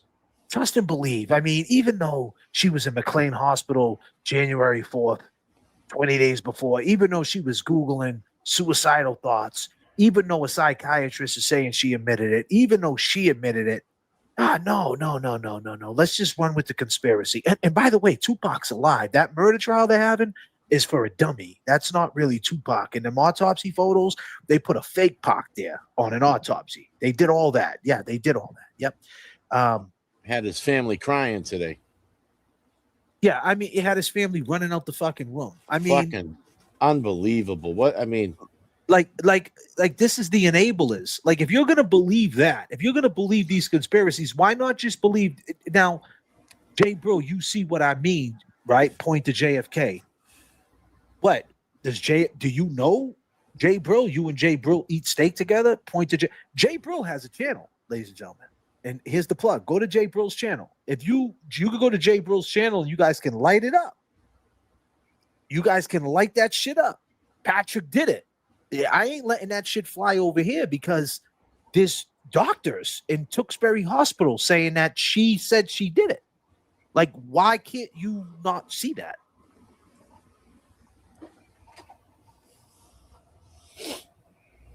Are we're gonna have a crash out stream that we're gonna do? J Bro, do you want to go live right now? You can go live right now and you can talk about how JFK suppresses you. You want to do that, sir? JFK don't suppress me. You could do that if you want, sir. Hell no. Right? I'm just saying, I mean, because in the end, I'm trying to understand. Like, I respect what you're saying, but I know today, the reason why I said today, and I brought it to you the way I brought it to you, because a psychiatrist got on the stand and doubled down and said that she admitted it to him. And so maybe that could, you could say, hey, well, shit, you didn't know that yesterday. You know that today, though, right? But you're still saying no. You're saying the investigation is shot or whatever. Fine. Right, because like I said, I can't, like Clonopins, I know what they do to people, bro. I told you, I watched someone rob a whole complex and not remember the next morning. And they, like, it's... But see, when I think of the Clonopins, though, Brill, and then I get what you're saying, but I feel like she was trying to take the least amount of things that she could have because of she did not want to get hooked on them. Unless somebody drugged her. Unless somebody drugged her. All right. And that's where I'm getting the crush pills from, and it's just not adding up to me. That's just like, and that's why I'm saying where my mind is at. I'm not saying obviously she admitted it, and he never been investigated. So where I'm at is, how do you know that though? He never been investigated. Well, you don't know that. His phone, because they took his phone and extracted it. Well, hold on a second. Look at the FOIAs that are coming out after the Karen Reed shit. You find out a bunch of stuff you didn't know during the Karen Reed case. And how do you know that a FOIA might not come out when he was investigated? And then what? And then I'll say, I'm sorry. I was wrong. All right. But you don't have to say you're wrong, bro. You could say whatever you want. I just don't know. I don't know what you... Look at everything that we knew about the Karen Reed case from court. Not everybody thought she was innocent or not guilty. And then as the facts came out and we heard the witnesses, then we're like, oh shit, this is a no-brainer. Even though they're still saying she did it and there's a possibility she did it, everyone on this panel was like, it's a no-brainer. So if you believe he killed, if you believe he killed a 5-year-old, a 3-year-old, and an 8-month-old, why can't you believe Karen Reed did that crime? Because the facts say she didn't, and the evidence says she didn't. Does it? I don't know. Does it though? From my experience and from what I saw, there's no way a brake light is gonna make dog bites on an arm. Like that just But they also said at the beginning of the trial that brake light would never crack an arm. Would never crack off an arm, and then you seen it smash off a dummy and blow up in a million pieces. Right, and where were the pieces at? Where were the pieces at when they went there at first? I'm just saying, because like. All right, it did smash off his arm, but what mark did it leave on his arm? Not the same mark as a dog bite. But who are you believing that is? Here's my point. Follow me on this. Who are you believing in these points, though? You believe in the experts that like debunk it, right? To debunk the dog bites, to say it was dog bites, it wasn't tailless. You believe in the experts, right? Right. And you believe in the witnesses of the defense, right? The experts, right? I believe who I think is telling the truth, and usually. All right, so why can't you believe this psychiatrist right here? I'm not saying I don't believe him, but you've heard of false confessions before. There's a possibility if she was drugged, she was led to believe that she did it. And she had to admit it because she knew, oh shit, for all this time, I've been asking for help. I've been having these thoughts. I've been this and that, and now something happens and they're like, oh, you did it. Well, did I really do it? I don't remember doing it, but then they're telling me so much I did it. So now I'm starting to believe I did it. That's just a natural thing. Even if you're not on drugs, if someone tells you something enough times, you start thinking, damn, is that true? And it's like, it's not adding up, and I'm real passionate about this, and that's why, like, I'm gonna tell you straight up, honestly, when I first came into this, I probably would have been like, yeah, she's guilty, but you taught me to keep an open mind, and that's why I'm thinking the way I'm thinking. Like, there's all different angles that I don't think they went every angle. So wait a minute. Answer Nick Rocco's question, sir. I'm gonna highlight that. Sir. You know what? Honestly, like I'm pretty sure that if you cut one wrist, you're gonna drop the knife. If you cut two wrists, I don't think you're gonna be able to cut your neck. And if you are able to, I highly doubt you're gonna place the knife on a table perfectly and jump out the window. And if you jump out the window, the odds of you dragging down the wall is very slim, in my opinion. So the answer is yes. You think not only did he kill the kids, he sliced her up and threw her out the window. If that, I don't know, because like I said, I can't see someone cutting their wrists and not dropping the knife. Now, my thoughts on the medication and shit. I just want to, I know somebody that's schizophrenic. All right, and they take medication that will fucking slow down a horse. All right. When they're off their medication, that's when it gets scary. When the sickness ain't getting treated. Question for Nick Rocco got a question for the flight deck. Go ahead, Kevin. Keep rocking it. Nick Rocco got a question. It said, did Patrick have blood on him?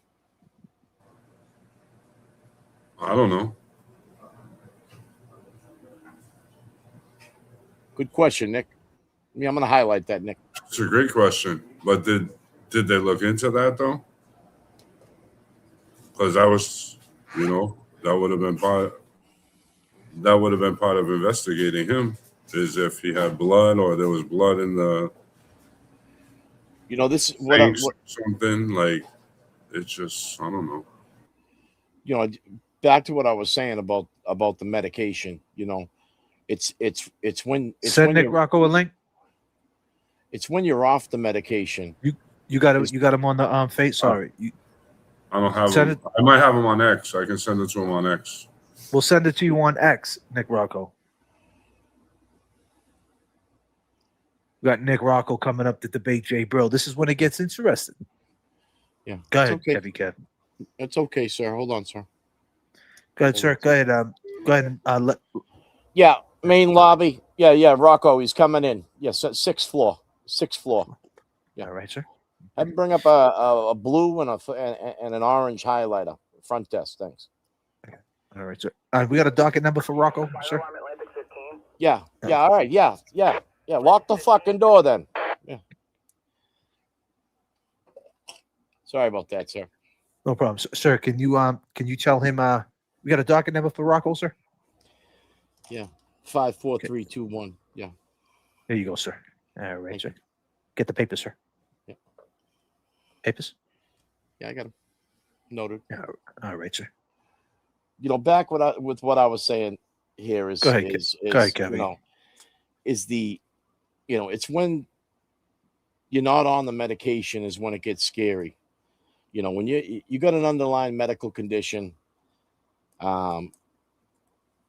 you're seeking help from professionals. It's not like they're going to give you they're not going to send you to Five Below and you're going to get squeaky toys or squishy toys and you're going to be all right. They're going to give you a cocktail to help you sleep at night, to help you get the mail from the front of the yard. They're going to set you up to do your everyday shit. And from what I have seen with this trial so far is that she was very concerned. Part of what put her in a deeper depression is caring for that youngest kid, knowing that she's fallen under a medical condition and going and potentially fallen into this psychosis, full throttle, like I said. And she's going to be on medication, and she doesn't want to get addicted to this medication, and she can't breastfeed on this medication.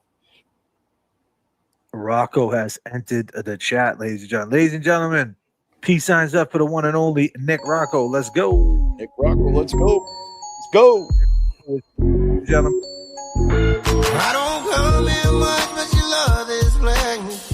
Long gamers, it is time to match the energy. Let's feel the energy. J.F.K. in the mix. Come on. Get up. Stop your beat. Match the energy. Turbulence in the chat keeps the plane. We are all we got. The pivot is magical. One's up. JFK in the mix.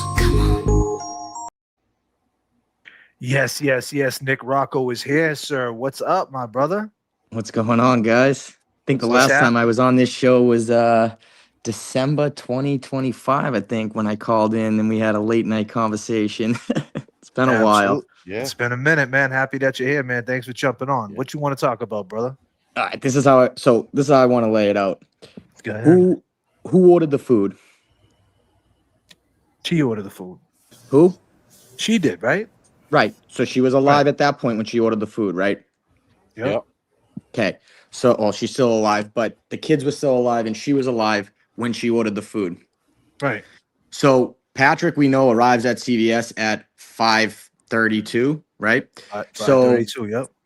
She was still standing, breathing. The kids were alive when she ordered the food. He leaves the house. There's a 17-minute gap, they say, of, where were you before you went to CVS? Yeah, like 15 minutes. Yep. Right. An email was sent. So did he kill the kids, throw Lindsay out the window, send an email, go to CVS? Who called him? She did, right? She had to have. The whole conspiracy of he had the Apple Watch is debunked because she has the Apple Health data going down the stairs and up the stairs. So she had to have had that Apple Watch, right? Right. Right. So when did he do it? When did he do it, Jay, bro? I don't know. Well, Jay, bro, you got a lot of. I know he's a marathon runner, so maybe when he left CVS, he left the car there, ran home because it was only a 3-minute run. He ran home, did it, came back, got his car, then picked up the food, and then went back home. I mean, who knows, right? I don't know. But seriously, when could he have done it? Get the docket number, sir. We need the docket number for this. Because we know that Lindsay was not laying outside when she called him at CVS. So now that leaves us from 5:34 until about 6 o'clock when he got home-ish, because I think they said it took about 10 minutes to call 911. He called 911 at 6:09. So that's 5:34 to 6 o'clock. But we know he's not home because he then goes to the restaurant. So when did he do it? Well, I'm with you. There's that. Like, when did it happen? The investigation, like, obviously they checked into all this. There's no way he could have done it. But Jay Brill, this is you, brother. You got this is your conspiracy, my man. Nick Rocco's here. Listen, it's not a conspiracy. It's just the facts ain't adding up. But so just to debate you for fun. No, yeah, this is just civil. This is there's no harm here. How do we know he found it when he called 911? No harm. Yep.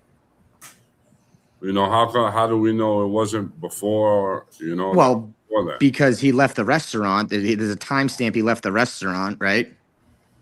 Yeah, he had to pay for the food. So it takes two from Dr. Lopasada's testimony. It takes 2 to 3 minutes to fully strangle and de-alive somebody. So times that by 3. Now you're at 10 minutes of killing people. And now, not only that, children aren't going to fight you back. But if you go now and you take a knife and try to cut up your wife's arm and neck, she's probably going to fight you a little bit. I mean, she's not going to just let you do that, and just throw you out the window. She's not going to let that happen. Sir. And if he if she's all drugged up, she's not going to be able to fight back. Yeah, I mean, sir, you got someone in your ear. Is that in your ear or someone's ear? Who's in no, Jenna's here with me. Oh, Jenna's here. What up, Jenna? Oh, so I'm battling 2 of you guys. No. Okay, sir. I got into that theory, I have to admit, for like a day, so I know all of the things that don't add up, but I also don't have an answer for why they don't add up. Like it doesn't. It just. I don't think it means anything. Yeah, but then again, it goes back to they didn't find the Apple Watch till days after they already collected all the evidence. So where was that watch when they went to go get the evidence? It was in the top drawer. But don't you think they would have searched the top drawer when they collected all the other evidence? Maybe maybe they didn't open that drawer, but we know that she had it on her because it records the flight of steps. She went down to the basement, she came upstairs, and then she went upstairs. So why most likely why'd she take it off though? To To cover herself? I mean, you're cutting your wrist. There's something in the way. Right. Okay. All right. But And, she made the phone call to him. So we know because his But we don't testimony know. was We didn't hear the phone call, so we don't know they actually spoke. He could have just called that Apple Watch if he had it and acted like he spoke to her.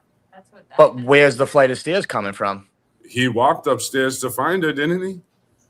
No, Find I the believe window open. Correct. So but hers show downstairs first, then upstairs again. All right, but who can actually pinpoint if they're going down or upstairs? I'm pretty sure. Didn't the expert testify to that? I don't think you can pinpoint. He said that he never even seen the Apple Watch. Right, that's what he said. He never even Well, seen how the Apple well how Watch would he see it? If what? Sorry. How would he have seen it? Like, for example, she takes it off, throws it in the drawer. Personally, if I mean, that scene must have been chaotic. You got 3 dead children downstairs and a woman outside, right? I get that, but Nick, So- you're talking about he had this Cellbrite person whiffing in 3 years has never seen that watch until yesterday. Well, that's on the Commonwealth just for being idiots. I mean, we've seen And how this stupid is- they can be. And But at this the is same where time, I'm going with my investigation was not done properly, because if they did the investigation properly, they would have found the watch. They would have found all that information. It would have been. but you're talking they're gonna search her. They're gonna search the whole entire like house, the drawers, and all that stuff. Wasn't the knife on the dresser? The knife was right. It was on the dresser where the watch was found, wasn't it? No, the watch was in the drawer. In the drawer. That's Right, and the knife was on the dresser. On top of that, where the watch was in the drawer, wasn't it? I'm pretty sure that's where it was. So that's why when Reddington testified with asking him about it, it felt like he was kind of going at him, being weird with him. I felt like he was kind of attacking him in a way. He was. It seemed like he was trying to it sounded seemed like like he he was was like a trying to whodunit. point Like a it to him. whodunit. Yeah, it did seem like that for sure. So do you honestly believe that he had her Apple Watch in his pocket? He calls No, I himself. think he had it on his wrist because you have to have it on your wrist to track steps. It doesn't work if it's in your pocket. But you can make a phone call. Oh, you could definitely make a phone call. So you believe that he called his phone through her Apple Watch. He picked up the phone, had a conversation about which type of Pedialyte to pick up with himself. Lindsay doesn't deny the fact that phone call happened. No one denied. She didn't say it did either. Reddington would be all over that. Come on, man. I get it. Reddington would be like, "This is what I'm saying." my client didn't But call what are you. you saying? You're just But when it saying that comes you down think to- that you think she was so whacked out. She was a zombie. That's what you're saying. So he could have did anything. That's what you're saying. Right? Absolutely. There And she wasn't would- enough time. And like I said, I've witnessed things like this with my own eyes, where people, cause a ruckus and don't remember anything the next day. But when did he do it? Before he left? After he left CVS, or when he got home? When did he do it? In your opinion, when do you think it happened? If he did it, when did he do it? Before he left? Would that explain the 17 minutes? If he did it, I think maybe he probably could have harmed the kids before, and then when he got back, he probably. The only thing that blows. Because how do we know? Because okay, so all right, this is where I'm a little confused too.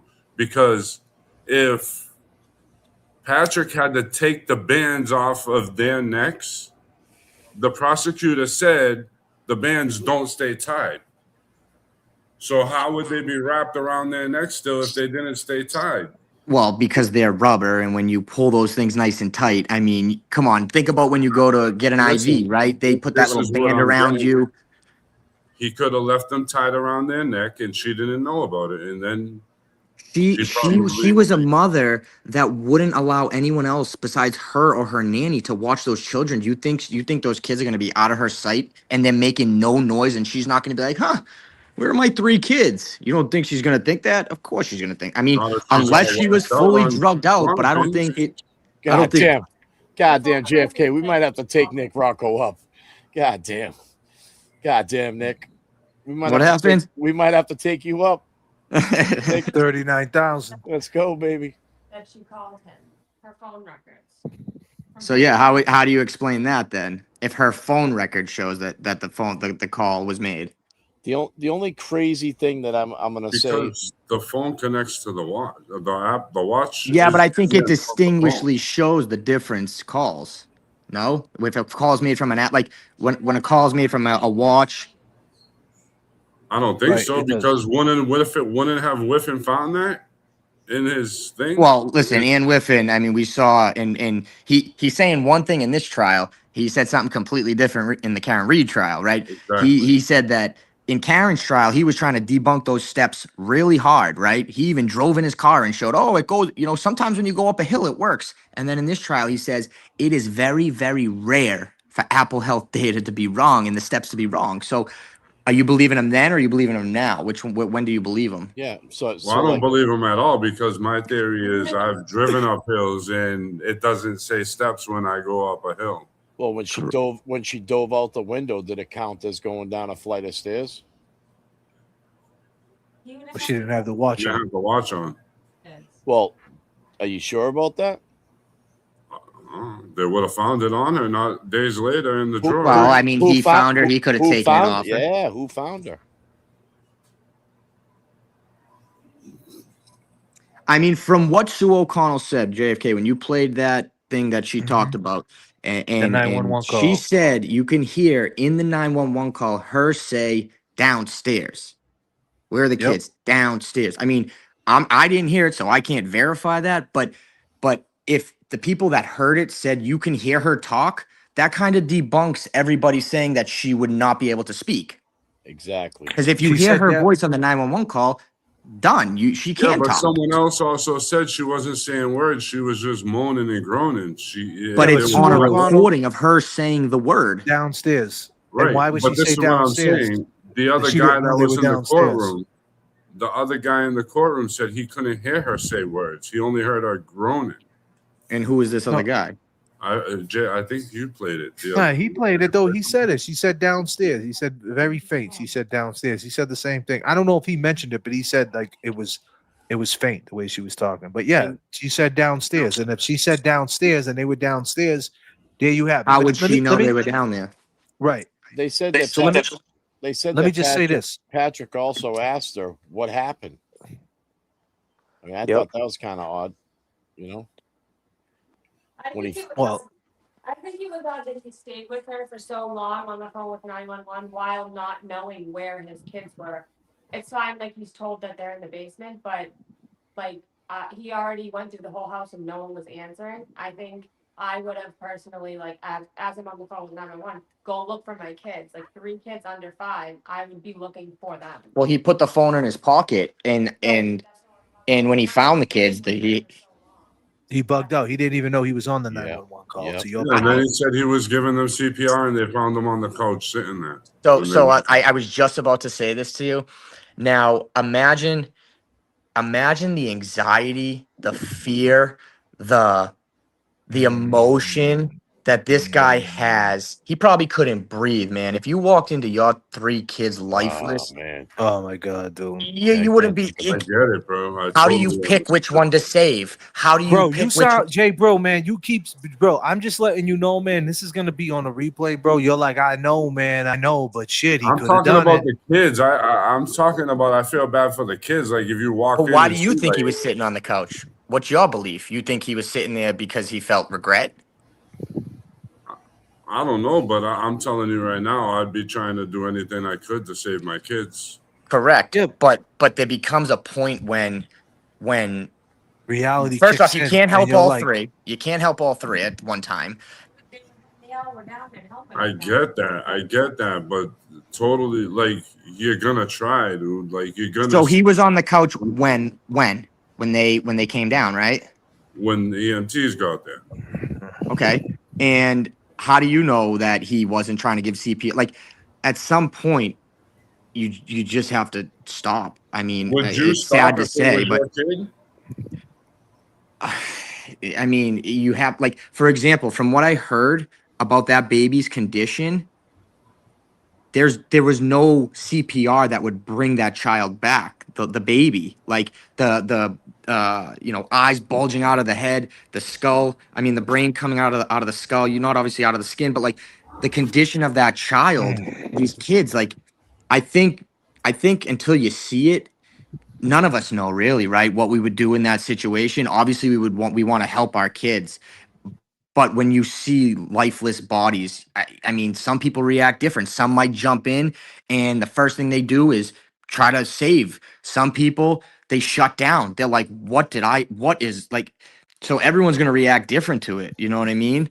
Um, I do think, obviously he did try to help. He took the bands off them, and maybe, how do we know right when he took the last band off, he sits down for a second because he's going to have a panic attack, anxiety attack, and that's when the EMTs come down. And also too, he's not a trained medical professional. How do we even know he knows CPR? How do we, like, because you can actually damage someone more by doing something. So I mean, I guess we don't really know that question of why he's sitting on the couch, but I think Nick. I think he knew. I think I think he knew they were gone. Yeah. Yeah, because there is, I believe there's testimony that says that he said she killed the kids. She killed the kids. so I think that shed a lot of light to a lot of things. I'll just say this, Nick. What do you think? Do you think that she was in a psychosis? You think she did it on purpose based on the phone call at CVS, the way she was acting? Do you think it was some spiteful shit and that she, I know you said that she should get life regardless because she killed these poor little babies. I get it, but do you think it was psychosis? Do you think that she's well aware of what happened? Disclaimer, I'll say this. I fully believe that postpartum depression is real. I believe that postpartum psychosis is real. And I think they're major issues that women have to deal with. Now, usually it comes on, shortly after the baby's born, right? Her youngest was 8 months old and she was still kind of having these effects. But no, I do not believe that she was hearing a voice that told her to do it, because one of two things happened. She heard the voice to kill her kids.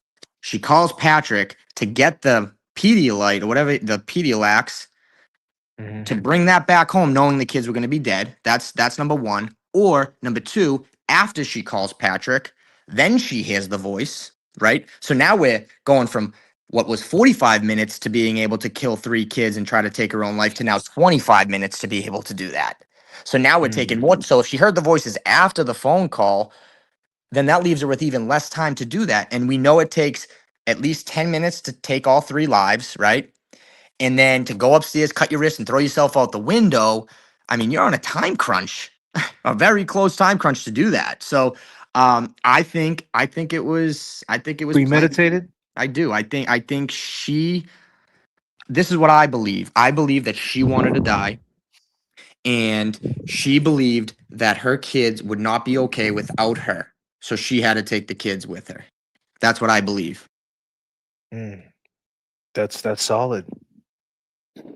That's solid, Nick Rocco, for sure. And don't get me wrong, you have very valid points, and that's why. Let me ask you this question: did killing her kids cure the PPP? Because she hasn't heard a voice since she killed her kids.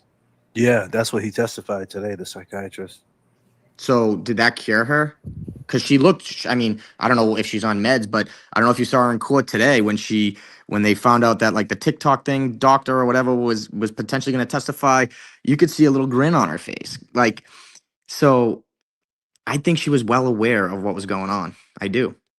And what do you think is going to happen if you were going to forecast? What do you think is going to happen to her?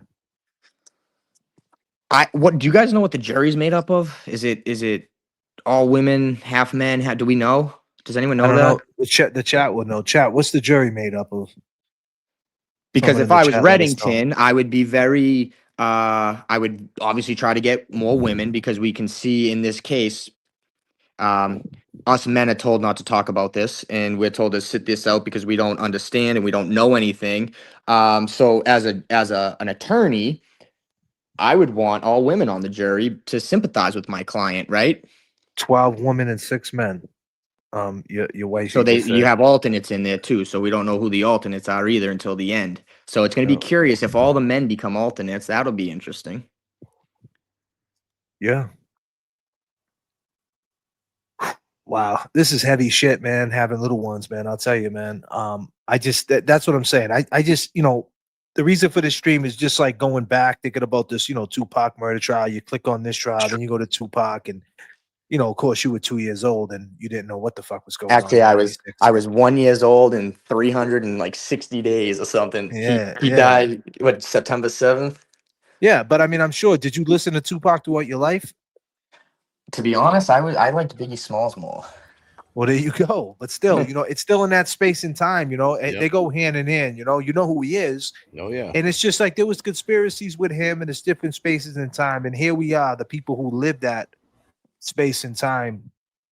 We're all grown and we all made it out. And here we are, some of us doing this internet thing and spreading these conspiracies and still, just quick to say things. And it just gives you an idea just to reflect back of where we were, where we're at, and where the fuck are we going is the question, ladies and gentlemen. So I just see a comment here. It says, we didn't want people to judge Karen's looks, but it's okay to do with Lindsay. No one should be smiling after they killed 3 kids. So, I mean, yeah. If you're on trial for murder and you admitted to killing your 3 kids and you even show an ounce of happiness, I'm sorry. Yeah, you don't deserve it. Yeah, I mean, I agree with you there. Right. I mean, now let me ask you this: when Reddington had homeboy on the stand, your boy Whiffen, right? And then he talked about that Apple Watch, and he put it on the stand, and he started playing with it, twisting it around, as if like, that Patrick could have had that Apple Watch. Why did he go in that direction? For reasonable doubt? Why did he do it? Why did he feed the conspiracy? It seemed like that's what he did, no? Are you asking me? Yeah, I'm asking you. Say it again. So Reddington, when he cross-examined your boy Whiffen, right? He put the watch on the stand, and Whiffen never seen that watch, never even extracted that watch, pulled anything from that watch. He started playing with it, and then he explained how the next day that watch at 8:30 in the morning or something, right, Jay Brill, it moved or something the next day, and she was in the hospital with tubes in her throat or some shit.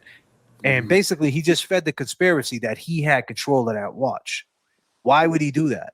Why would he feed the conspiracy that Patrick had control of that watch? Why would he do that? For reasonable doubt or just to do it? Like, what would be the Whiffen or direction of that? Reddington?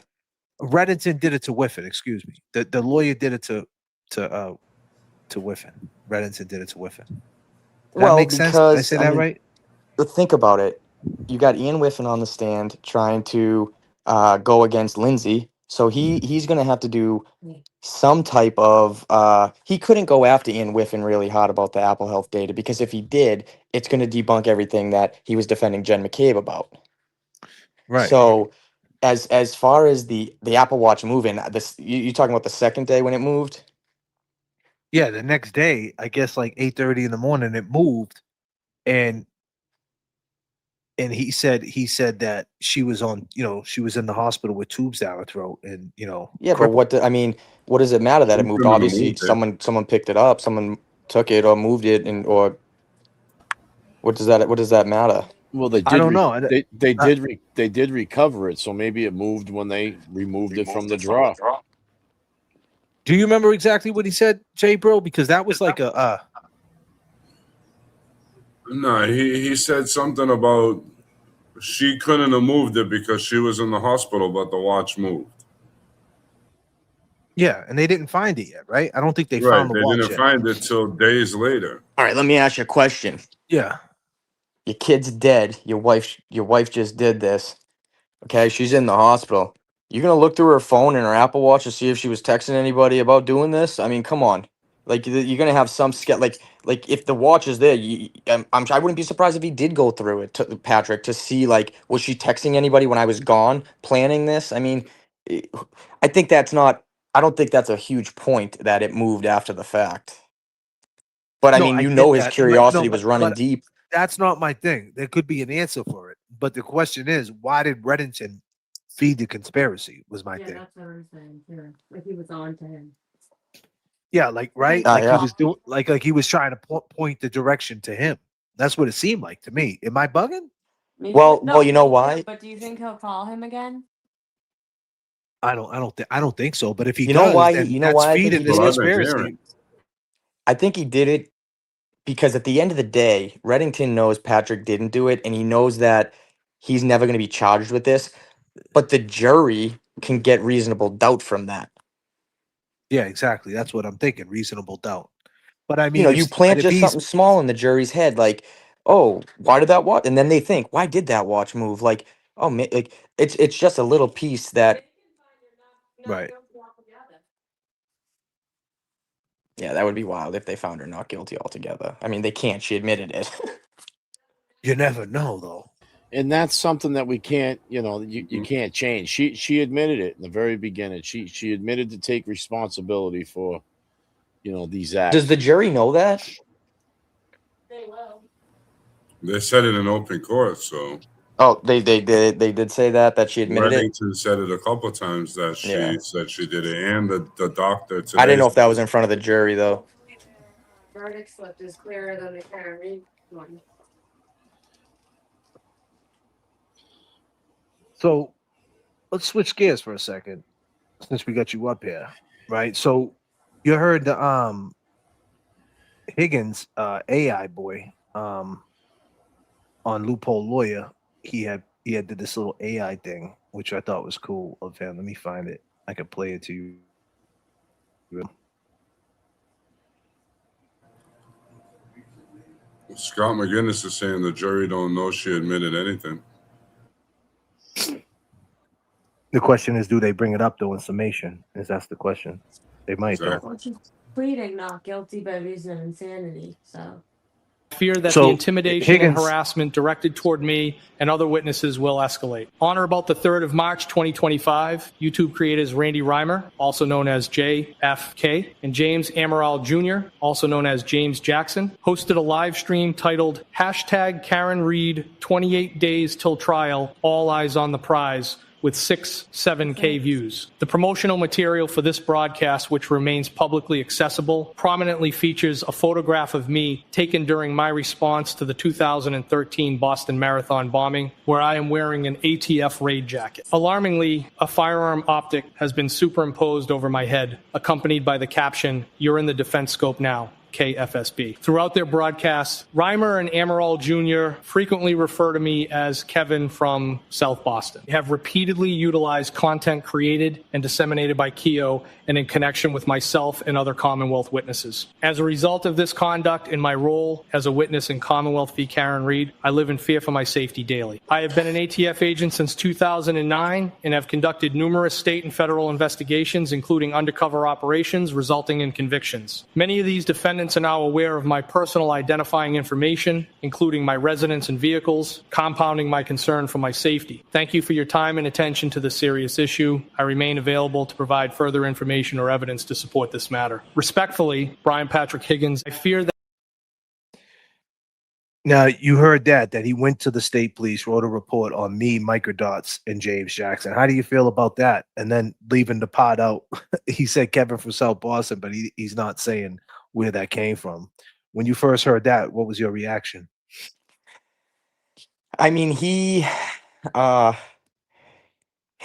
it's amazing because usually when people are committing lies against you, that's called defamation, and you can take appropriate action. But you went and filed a police report instead, hoping that your buddies were going to go and do something that wasn't like there was no criminal activity there. So filing a police report, I'm not sure exactly what he was trying to get with that. But if what you guys were doing was defamation and what Microdots was doing was defamation, he could have sent you cease and desist. He could have sued you. You know, but instead he went to Brian Tully to almost just like cry and complain, like, look what they're doing to me. What am I supposed to do? And what was Right. Tully's answer? Did he do anything about it? Nope, you're still here. Microdot's still there. Right? You know what I That's mean? Nothing wild. like Wow. that's wild that AI can even do what that just did. Like Yeah. so basically AI just took what he wrote and used his voice. That's wild. That's scary. Yeah, Yeah. Loophole Lawyer did that. I clipped it from Loophole Lawyer's page. He does the AI shit. Yeah. Yeah, he did. Now put it But this way, right? Like if it wasn't true, it wouldn't bother him. right. Exactly. But here's the thing. Keep in mind that was March of 2025. That was 1 month before the trial, as if he was getting ahead of it. Like if he thought maybe that the phone call was going to come into the trial somehow. You know what I'm saying? Like, oh, the Kevin from Boston phone call. Yeah, like he did it right before the trial started. Like he made sure like he put that out there. Was that the first trial or the second trial when he It was called the in? second trial. The second trial. It was March of 2025. The second trial started in April. They both started in April, right? Both trials started in April. So April 2025. So the phone call happened December of 2024, and it was March, a couple of months later. March And of when did you make the 2025. video? Well, what the reenactment and all that? Yeah. Yeah, December. We did it. That's when he called in. He So it was called all in. right. It was all around the. See, they watched everything. They were watching everything. Yeah, for sure. Yeah. And how many They're still how watching many everything. people are, like for example, I was part of the Canton Nine. I was holding a sign on a sidewalk in front of D&E Pizza. They tried to charge me, my wife, my minor cousin, and a few other people with felony witness intimidation and harassment for holding a sign. And nothing ever came from that. But we did have to go to court and things like that. We had to go to a magistrate hearing. But obviously, what the stuff that he wrote, they clearly didn't care that much because if there was any truth to what he wrote, they would have came after you. I mean, they came after us for holding a goddamn sign on the sidewalk. Well, the thing is, if they came after us, right? And like I said, the video that he pointed to, when you actually go and watch that live stream, it actually has disclaimers in it, and I actually question everything in that. And I'm actually happy that he pointed to that video because that video was one where I kind of like, looked at things from both sides, but more so if they did investigate and they found that Kevin from South Boston phone call, what are they going to do? They would have to throw him under the bus, right? So they have to back off at that point. He would have to admit to it, yeah, that he did call in the show. So he Right, played yeah, himself. because I mean, I mean, it's He said, amazing Kevin, what. he said they call me Kevin from South Boston, as if we just made that shit up. And like, and if he thought it was like, if he was saying it wasn't him, he didn't put that in the report. He didn't say, listen, there was a phone call on this Randy Rima J.F.K show. Some guy called in and said he was Kevin from South Boston. J.F.K, Randy Rima put this allegation that it was me. It was not me. He's using microdot. You know what I mean? But he didn't say that. He left all that out. Right? You know what I mean? He didn't say nothing about the phone call at all and just said, they refer to me as Kevin from South Boston. Yeah, because you called into the show and said you were Kevin from South Boston, you knucklehead. Well, your first line of defense, if he ever said it was true, okay, show your phone records. Right, for sure. I mean, if it wasn't you, you can pull your phone records from years ago, I'm sure. Go to that date and time. He can see if he called in. Yeah. I mean, he could easily disprove it, right? Yeah. Well, he didn't. Like I said, if he didn't put no context to it at all. So which means it's it's weird. It was right before the trial though, like days before the trial, literally, and just to get ahead of it. So let me ask you this. So here we go. Defamation, right? Turtle Boy's trial's coming up, right? That trial's coming up in December. Do you think they go full steam ahead with Turtle Boy's trial in December? Do you think they push it back? I mean, push it to the 2027, or you think they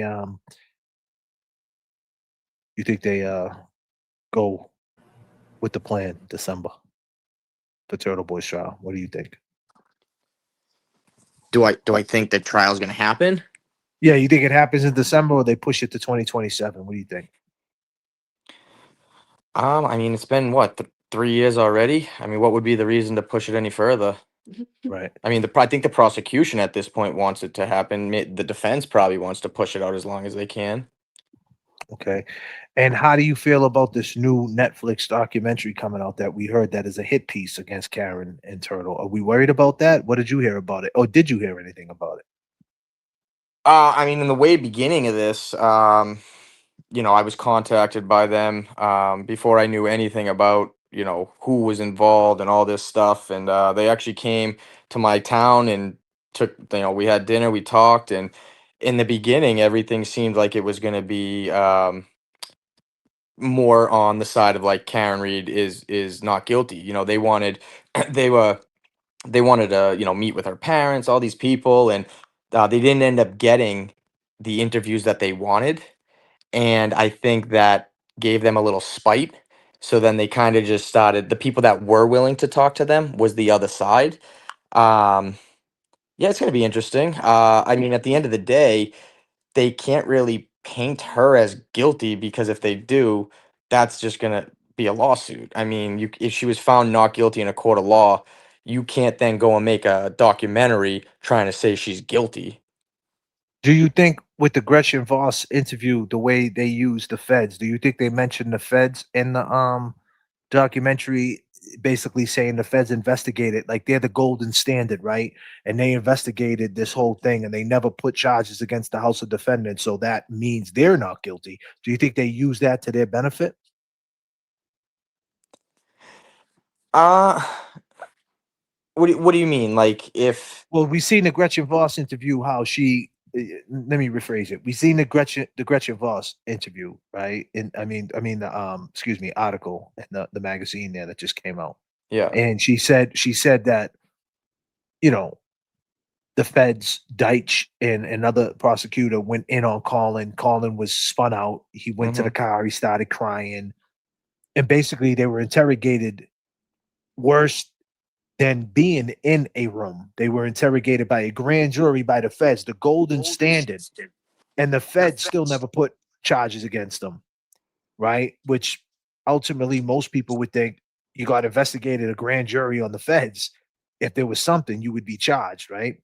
So do you think they use that in the documentary? If it was any indication in that article, do they use that same formula in the documentary to say, hey, look, we were investigated by the feds and they didn't come up with nothing? And that goes to show you how innocent we are, the House of Defendants. So you think they go in that direction? they could. I mean, but at the end of the day, Karen went through two trials, and one jury found her, hung. The other one found her not guilty. So you can't say she did it. So if she didn't do it, ultimately someone had to have done Why this. can't you? Why can't you Hold on. say she did You it? know what? One thing I want to say is I brought this point up earlier to Jenna was so you want me to believe that Lindsay Clancy jumped out of a two-story window, landed on her head, okay? Gets paralyzed, but not even like the slightest cut on her head. But John O'Keefe falls back 6 feet and cracks his head open on the same type of hard ground. How does that make sense? All the parallels for sure. Great I point. agree. God damn. But the crazy part about it, the three biggest cases in Massachusetts in the last 4 years all been ladies. And they all been ladies that have no criminal records. Lindsay, labor delivery, Karen, a professor, right? Or whatever, banker, and then Kelsey, a police officer. All three high profile cases, which is pretty wild to think. All three ladies, and two Ks and an L. So the two Ks got not guilty, and the L. Are they trying to make her catch an L? They want Lindsay to catch an L. Is that the reason why they're going so hard? I don't know. But the back to the Karen thing, you're saying that they can't call her guilty. Why not? I mean, just because she got found not guilty doesn't mean that she's innocent, right? You can get found not guilty, and it doesn't mean you're innocent, sir. Yeah, but I mean, sir, Netflix is a big company. Do you think they're gonna go down that road? They did with Busta Murdoch. Yeah, and like when they did with Busta, now Busta's suing them for trying to say that. Do you remember when they were during that documentary they were accusing him of killing the gay kid there, left him out in the street during the Murdoch trial. Now he's suing Netflix for that. I mean, how far did they go? I mean, did they get any money off Netflix? I mean, they got that type of money, to fight that type of stuff. I don't know. So That's just Netflix isn't the one making it. Sandpaper's making it and then basically selling it to Netflix. You know what I mean? So it's like yeah, but Netflix is the big dog, right? So here's the thing: what happens if this goes to Netflix? It goes #1 during that time too. The word on the street is it comes out in November. So now November, we got feetsy season, right? Everybody wants to be wifed up, hoodie season, right? This, we're putting our Christmas trees up and everything's different. And it's just that fourth quarter pressure. What happens if it just catches new flames? Kind of like what happened with the Crash movie that came out. It just lit a whole new fire. What if it lights a whole new fire against Karen? But what's it gonna? I mean, what's it gonna change? They can't put her back on trial. No, it's not going to Just change. public perception you're talking about? Public perception, more so for Turtle Boy is what should I say? Not so much for Karen, but for Turtle Boy, because Turtle Boy got a trial the next month. So does that hurt Turtle Boy? Netflix isn't going to hurt him any more than he hurts himself, dude. I mean, he goes live every night and hurts himself. So Netflix isn't going to do any more damage than he already does to himself. And what do you feel? You know what they're going to do? They're most likely they're most likely going to obviously play all of his streams, play all of his videos, and I'm sure they're going to pull up. They're probably going to pull up that stream when he says he loves to rip the souls out of people and stomp them on the ground and make you suffer. And what is a jury gonna when they hear that coming out of this guy's mouth and you see the anger? He's revenge Jesus, right? You see that anger coming from him. What do you think a jury's gonna be like, dude? What? Who says that? God damn, Turtle Boy, Mr. Kurt, docket number for that one, sir. Gotta get the paper, sir. Yeah, get the paper, sir. Get a highlighter for that one, sir. Yeah, right, sir. Sure. We got Nick Rocco up here, sir. Ladies and gentlemen, Nick Rocco, sir. We need a document number that's 57289, and can you put that underneath Aiden, and I'll put that underneath highlight that there, Mr. Clerk, sir. All right. Yeah, I got it under Aiden, and we're gonna put it alphabetic order. Okay, sir. Thank you, sir. All right. Get the paper, sir. All right. Holy shit. So what do you think? Now, you're saying that. Do you think that he got like 7 charges or something like that? And I know I'm not trying to, you don't have to answer this for sure. You don't have to answer this. Do you think that he's walking from this, or do you think he's going to jail? What do you think, sir? And you don't have to answer. I mean, this, to be honest, I mean the way that the jury system here is in Massachusetts, you never know. You never know who you're going to get on a jury, so you really can't predict the outcome of. I mean, look what happened with Karen. I was dead set this first trial. She was going to be found not guilty, and then it was hung. So you just honestly never know what a jury's thinking until you see the verdict is in. Unfortunately, you can't predict any outcome. That's a great point. I agree with that. Different waves inside a trial for sure. It can go in any direction. So do you think they're going to use sound bites against them, similar to what they did to Karen? Is that what you're saying? They're going to use his whole words against him in the court. They're going to play his videos. Is that what you're thinking? Well, I believe every charge that he's being charged with, he recorded, doing whatever he was doing. Everything's recorded. So why wouldn't they? I mean, when you shoot someone, if it's on video, they're going to show that in court, right? Yeah. So if you do something and it's on video, they're going to show the court. They're going to show the jury that. Yeah. And then it's up to them to determine whether it was satire, comedy, or real. It's going to be their choice to ultimately decide that. And when it's a continued pattern, I don't think it becomes it's not what's the word I'm looking for? It's not when it's a continuous pattern. It's not That's a habit. performance. That's what is It's it? not it's not a performance. You're saying if it's not like if it's a continued pattern, something else like he's Well, it's definitely a intentionally is it? performance, But his but intent's different. it's You're saying what is it? like his intent's different. Like he's trying to hurt people. You're saying No, I just think when for example, okay, let's just say for one witness, okay, he's being charged with witness intimidation on this one person. If it was just like one charge, okay, but when you have so many people and they're going to play different clips of all these different things, that pattern lines up and it keeps lining up as well. It's not like you did one thing here, you did X, Y, Z, A, B, C. It's a pattern that keeps fitting. So he's not learning from it. right, right.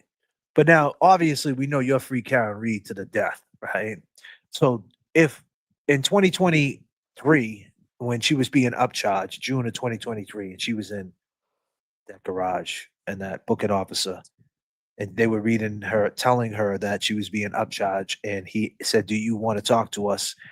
And she turned around and said, "Yeah, I do." With my lawyer present, right? And then Buchanan cut her off and said, "No, no, no, no." And she's like, "What do you mean? You don't want to talk to me? Like, I want to talk to you." And she was trying to tell the story. If they would have let her tell the story and put everything on wax, what she knew at that point, when I say wax, then I mean on record for all you people that are lost in the sauce, that means record. Thank you.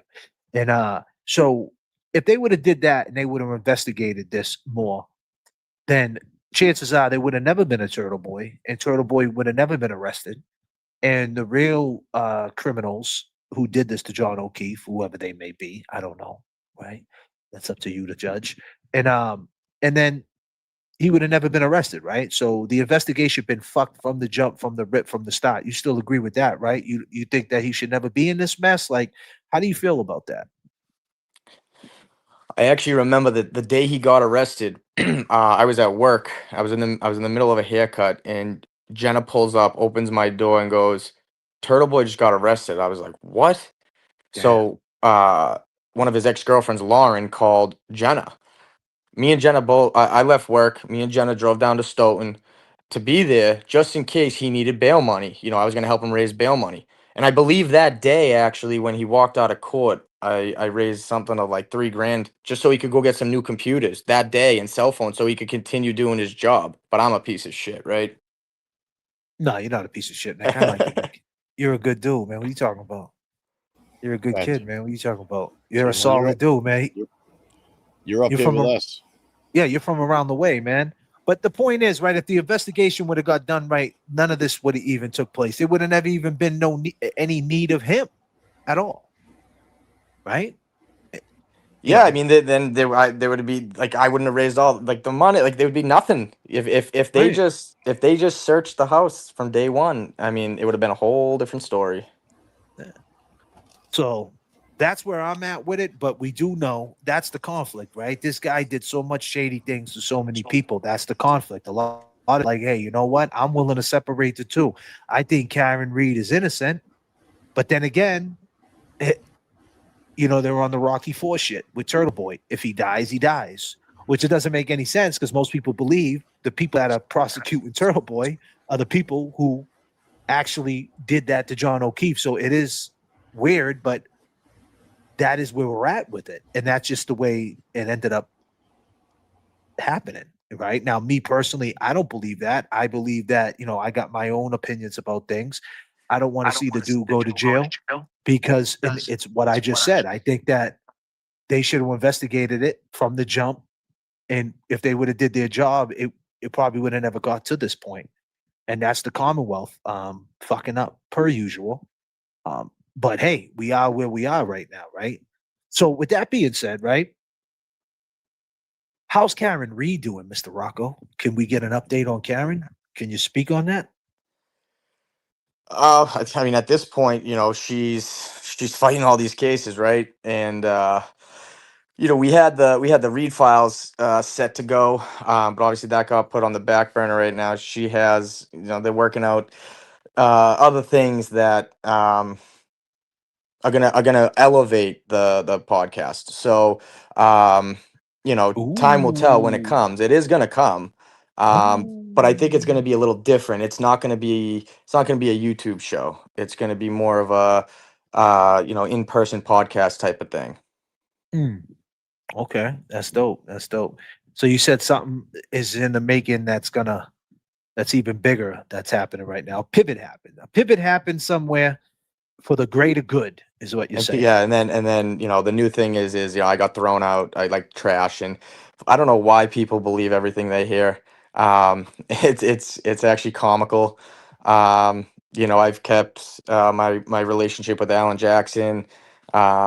There's no bad blood anywhere there. I talk to him quite often actually, but they just want all this stuff over. They want the cases done. She wants to move on. Everyone wants to move on from this. I'm sure Alan, as much as he loves destroying the Commonwealth, he's probably sick of coming to Massachusetts other than for the food. Because every time he comes to Massachusetts, he's in Norfolk County. You know what I mean? Like he's Right. always stuck in Norfolk County.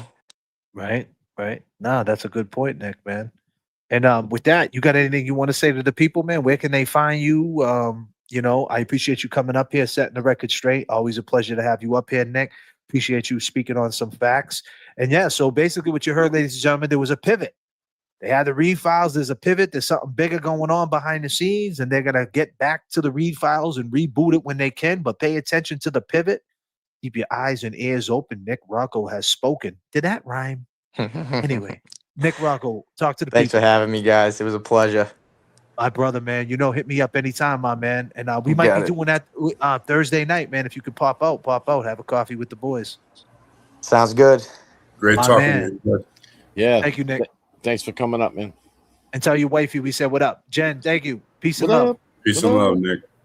Nick, all right. Nick Rocco, ladies and gentlemen. Yes. Nick Rocco coming, setting the record straight. He broke it down. Let's go. When I say all green, y'all say everything. All green. All green. When I say 19, y'all say 88. 19. 19. You were trying to get away. Now you glorify your team like it's 88. It's getting clock, don't say the time. We all in the same 24. You was waving this now. 19. When I say static, y'all say select. Static. Static. Your shadow.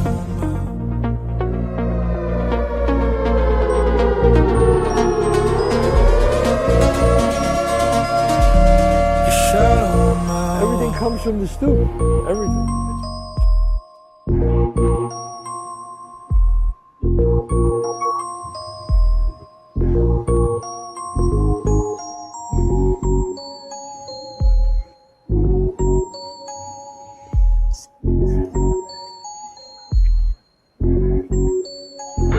I don't come in much, but you love this place. And I gotta find her. And I don't smoke, but she does when she drinks. So I got a lot of her. What up, Long like Gamers? whiskey, she like tequila, so I take one to bowl. So just in case she walks in, I'll be good to go. She only dances a cowboy song. She love to get lost in the moment. And she come alive when the neon's on. She don't wanna leave till it's closing. So I got a 20 on the jukebox to keep it playing. Anything that sounds like Waylon. And right here's where I'll be staying all night long. 'Cause she only dances a cowboy songs. Grab your phone and let's get keen. I got fire on it. Messing with that is no weed. I got fire on it. Got me stuck in my so bad. I got fire on it. So partner, let's go and go to die. She make love like an amber ring. Something about her. Now with her can make anyone think. They can't live without her. She rolled through 3 chords and the truth. Like, give me half a 10. The steel guitar gon' steal her heart. If there's anything that can. She only dances a cowboy song. She love to get lost in the moment. And she come alive when the neon's on. She don't wanna leave till it's closing. So I got a 20 on the jukebox to keep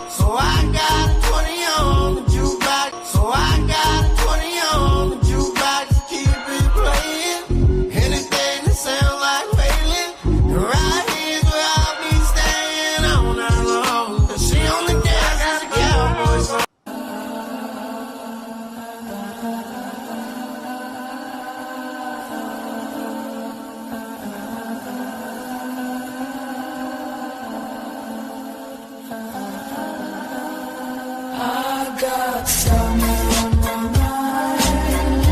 Nowhere else, no. Lord, take me downtown to you. People show me love, but I can't take it. What I said was true. Real pain can't fake it. Still they wanna be with me. Still they wanna live with me. Still they wanna feel like me. Still I can't believe it's me. Time you spend on me, I spend mine on being free. On the flight to NYC, I see you in the city. I wonder why you want to lie when you see me cry, when you see me shine, when you see me high, when you see me die.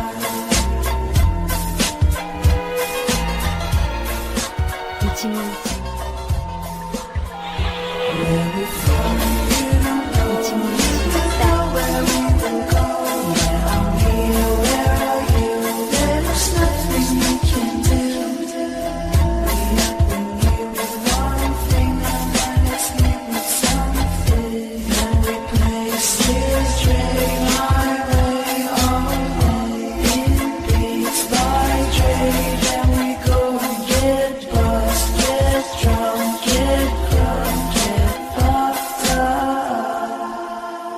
Come on, y'all. What up? Mic check to the gods.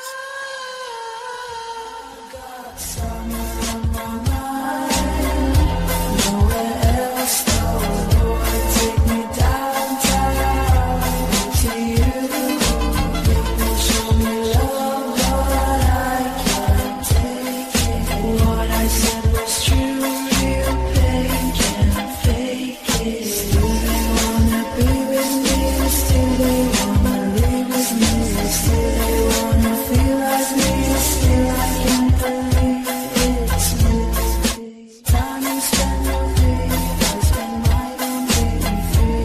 On the flight to NYC, I see you in the city. I wonder why you want to lie when you see me cry, when you see me shine, when you see me high, when you see me die.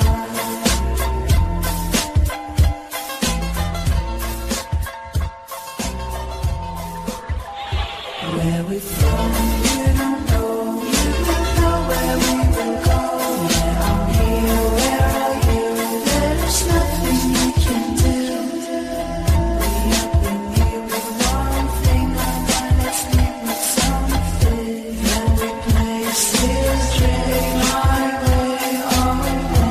In beats by trade, then we go and get buzzed, get drunk, get crunk, get fucked up.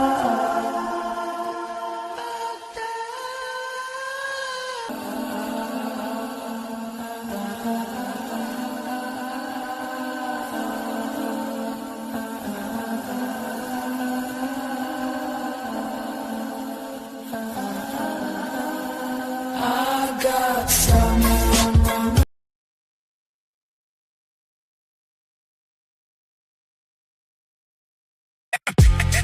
At the drive-thru, send the super chat, it's just like that. We roll with a fly crew. We making smoothies after this, so I need 2 straws. We don't give 2 fucks. I am the one they adore. Yeah, yeah.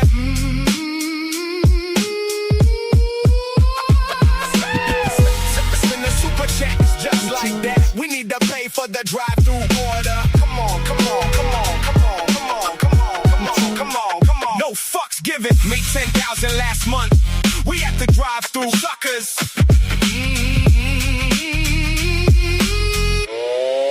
Come on.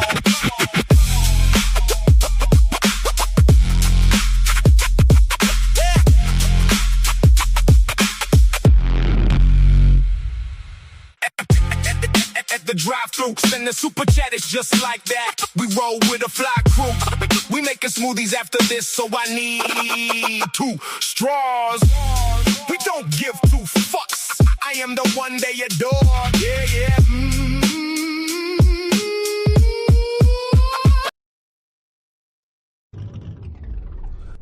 Man, help you. What's going on? I haven't seen you for a while. Where you been? Hey, Marisol. I've been on vacation.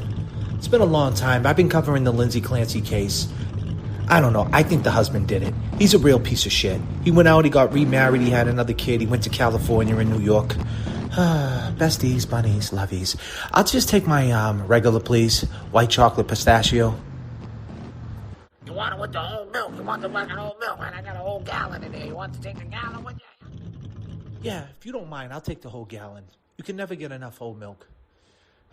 Besties, bunnies, lovies. Yeah, this guy, Aiden Kearney, what a piece of shit. I can't believe it. He called me a piece of shit because I got Laura Mathias' back. He just put on eyebrows. That's what he is. He's a drag queen. Slowly but surely, he's coming out. I talked to Jimmy. I know everything about you. Do you really want to play this game, Aiden? Nobody cares about you. They're laughing at you in the courts. Everybody thinks you're going to jail. And when you do, Aiden, the glare is not going to be there. No, nobody's going to be there. You're going to be there all by yourself. You and that freak show Baker. Yeah. I got a Cash App. So I went on vacation, lovies. I went to TJ Maxx. I did a haul down there. I couldn't find anything Hello Kitty. But then I just have a fascination with squishies. I started going Five and Below, started grabbing all these squishies. I grabbed them all there. I went to Target. I got them there. These little kids were waiting in line at Five Below. I said, what are you waiting for? They said the squishies. I shouldn't have did it. I cut one of the little kids, but I got about 200 squishies right now. I just want $1 over the going price. So make a little bit of money just to make a profit. It's no big deal. I'm not playing anybody. The squishies are fun, besties. The besties will love the squishies. Trust me. Yeah. Hey, Marisol. What do you want? What do you want? Do you got any cake pops in there? Yeah, I got 2 cake pops. You want a bucket cake pop, lady? They come free with the coffee. Is that what you want? I miss the cake pops. I was eating nothing but donuts. My intestine is swollen again. I can't shit, bunnies. I mean, I don't know what they want with this lady, Lauren. You know, she's covering the cases. She does real work. She's a real journalist, unlike this freak show fucking Aiden Kearney. You know, we got beef with J.F.K. He wants to do a show with J.F.K. You know why? Because J.F.K. brings the views. He brings the views, Aiden. He's impactful, unlike you, Aiden. Everybody thinks you're a joke. Karen Reed thinks you're a rat, Aiden. Marisol, can you hurry up the order? I don't know what's wrong with this car. I took a rental to my vacation spot. This car's just running real funny, you know. Jeff told me he just put this special muffler on it. He said it makes it go faster. I don't know. Does it sound loud to you, lovies? Besties, bunnies. And I heard the guy Baker, he almost died. On his fucking dying bed, he's talking shit. On his dying bed. You're fucking dying and you're still talking shit. Get some spiritual awareness, okay, Baker? Stop the bullshit, okay? You're gonna die a lonely man, Baker. A lonely fucking man. You are a creep. Besties. You taught me how to be this way. You told me if I want to make that money on the 21st of every month, I need to drop the dead weight. And that's what I did. I dropped J7. Now she's back. Jessica Walsh is with me. And we're laughing at you. We got 500 bunnies at your door, Jimmy. Nobody cares about you. You could be with Aiden. You could do your little show. Yeah, so I was at TJ Maxx. I got an area rug. I don't know where I'm going to put it. I got 3 rugs now. I never put them down. Is there anybody in the chat that knows how to put down an area rug? I'll give you some money. A matter of fact, bestie, someone send the person a Cash App so they could come to my house and just put it down. Anything else you want? Anything about the cake pop? Anything else you want, lady? Can I get a straw? Make that 2. 2 straws, yeah. I'm making smoothies tonight. Besties, bunnies, lovies. How can life be what you want it to be? You're frozen when your heart's not open. If I could melt your heart, we'd never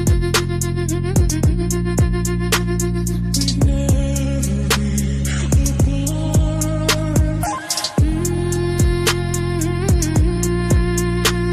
If I could melt your heart,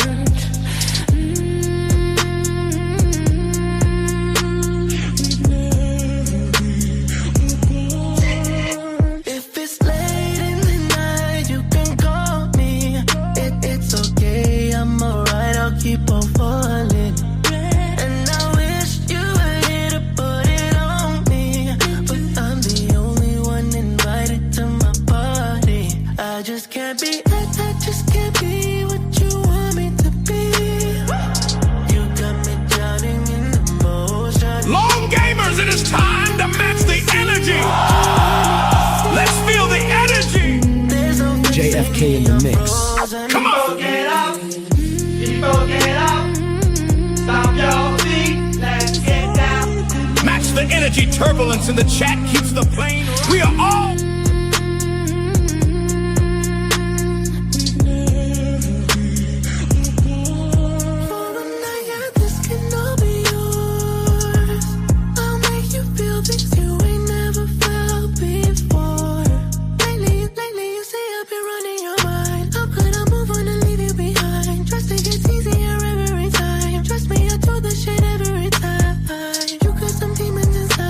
Can I help you? I'm battling mine. I saw my heart got me frozen inside. Calling in sick for the rest of my life. I just can't be what you want me to be. You got me drowning in emotion. I couldn't see what you want me to see. There's no fixing me, I'm frozen.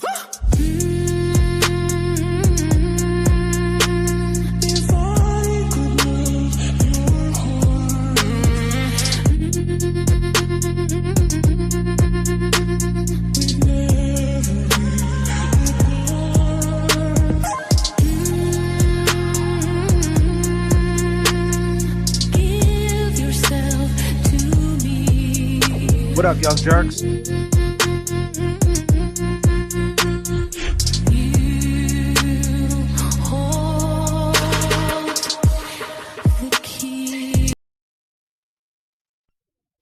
We got some matches going on here. Let's go.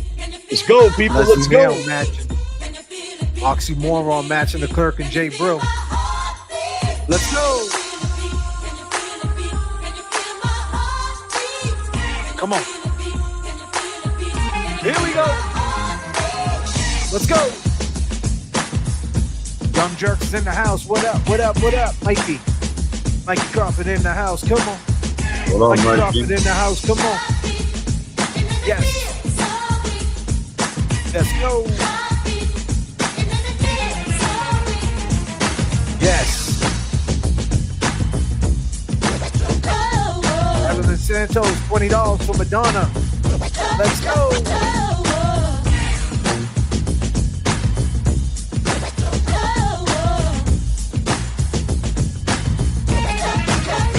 Let's go.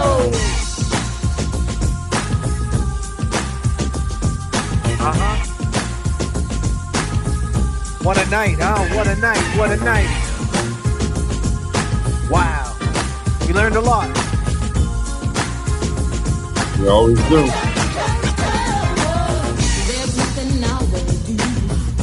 Come on.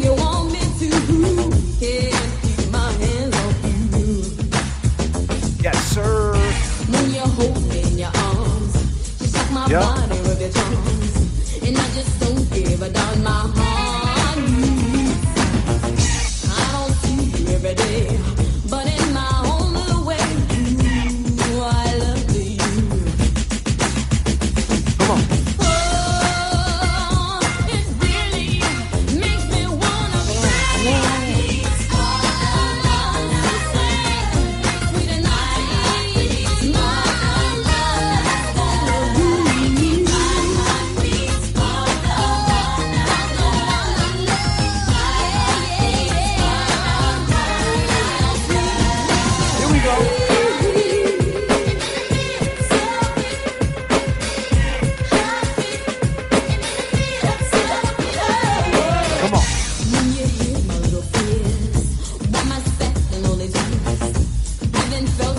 Thank you so much, Frankie.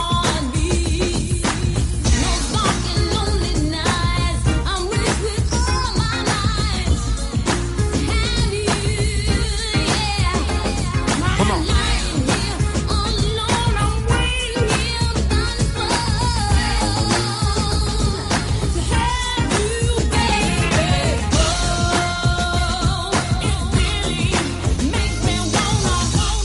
Kevy, Kev, break it down, Kevy. Come on.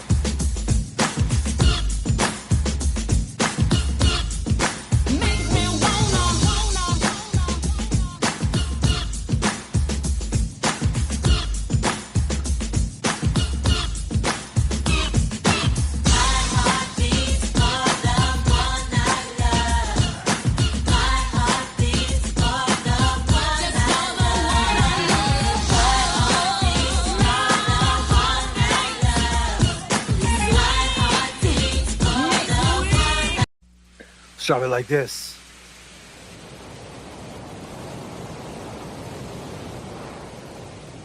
How we doing out there, chat? Y'all still with me? In order to play with this record, do you it. must Let's tune do it. your bass to ours. Look out.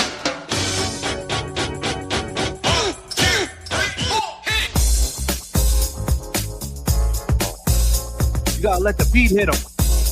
Uh-huh. Let's go. Rock that goes round and round. What do you know about this, Jay, bro?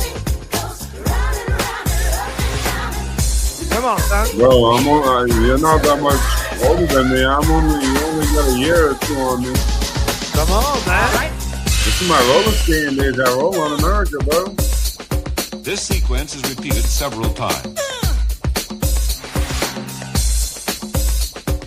Listen to it from a location midway between the loudspeakers. 1, 2, Here we go. 3, bass. Here we go. Come on. Yes. Mess around and make me go roller skating. Get funky.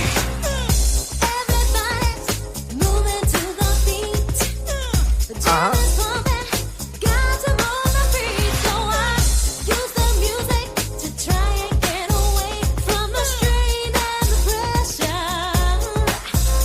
Let's go.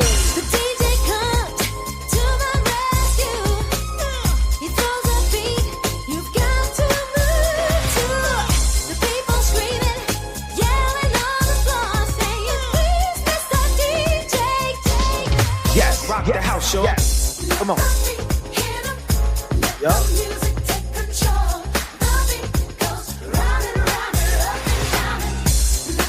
Uh-huh.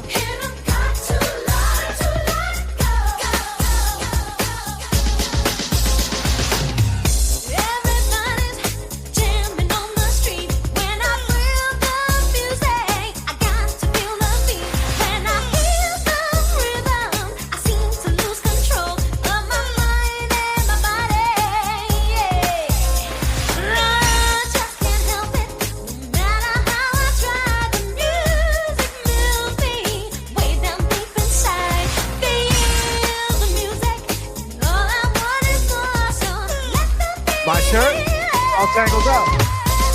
On in here, bro. Let's go. Uh-huh. Stereo.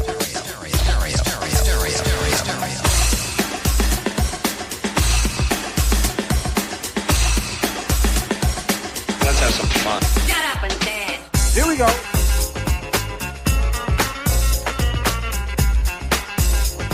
Can you dig that? Yeah, man, I can dig it.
Within my heart, can't you see my love shine through the dark?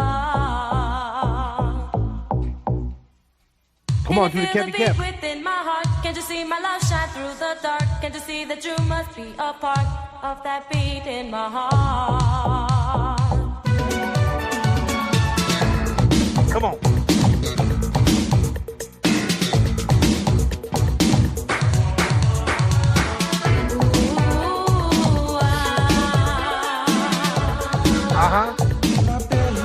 up, people?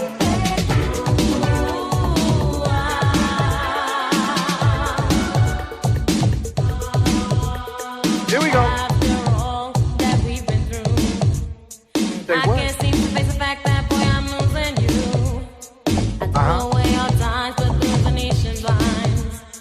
I look inside my heart, just overrule my mind. How's this shit go? I tried not to let it show.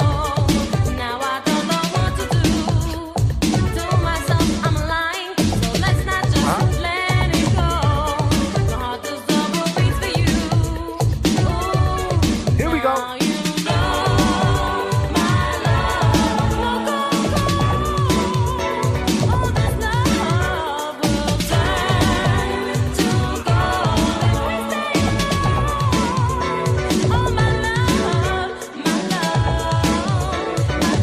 Y'all know this shit? Sing it.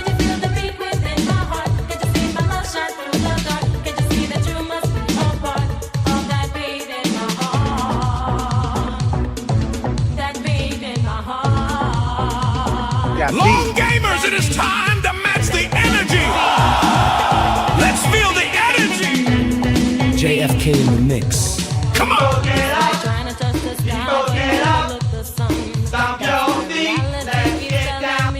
Match the energy. Turbulence in the chat keeps the plane. We are all we got. The pivot is magical. One's up. J.F.K. in the mix.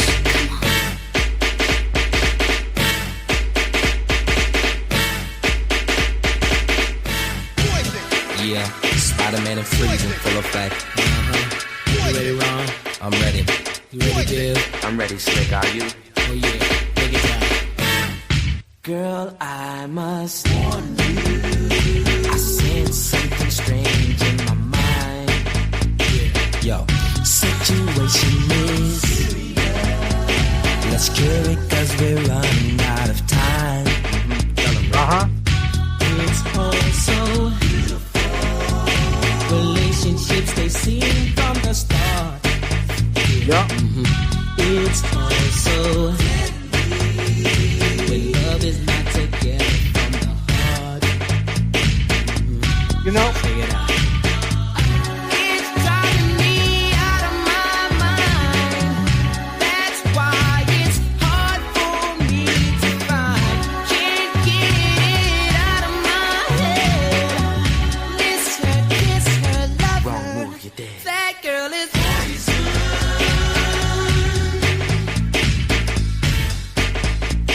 never trust a big button smile. That girl is Here we go. If I was you, I'd take precaution. What? What?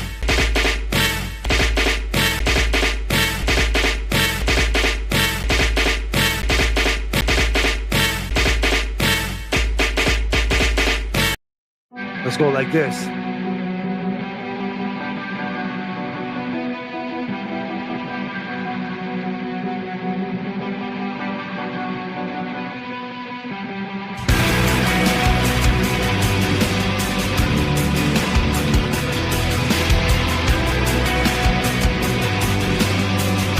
I got you, Scotty. Atom bomb, something's wrong. DEA sent to Guam. Acid trips, big fat checks, bubble Flintstone bottom mans. All the needy, rich are greedy. I find out you don't need me. Body wild, starts to fall. I trip out. You know, hooray, hurrah, hooray, hurrah, hooray, hurrah, hooray, hurrah, hooray, hurrah, hooray, hurrah, hooray, hurrah. You think I'm stupid?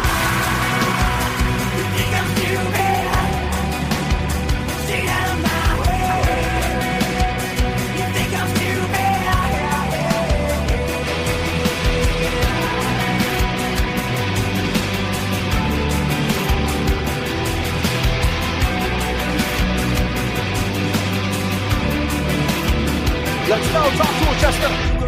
Makes a plan to destroy the black man. Evolution, no solution. What is causing this confusion? Anarchism, Satan is the antichrist. Socialism, a mass brain is deranged. So we think he's insane. Hooray, hurrah, hooray, hurrah, hooray, hurrah, hooray, hurrah,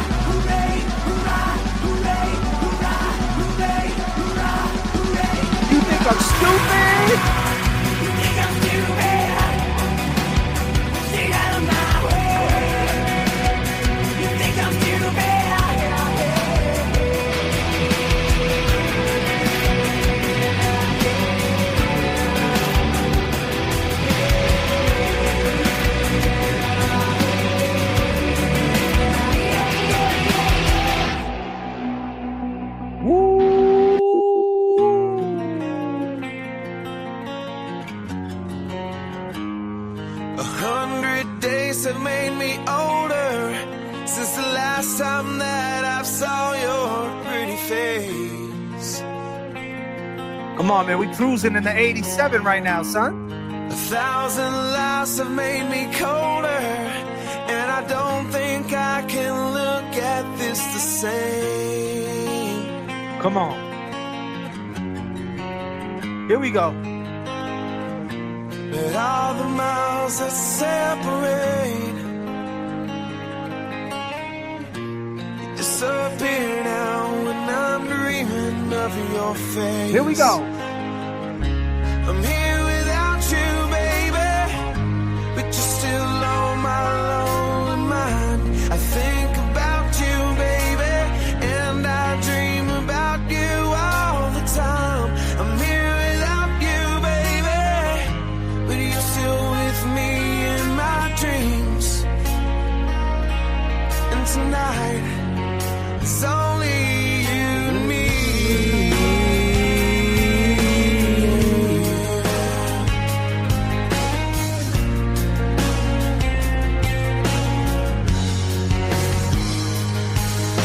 The miles just keep rolling as the people leave their way to say hello.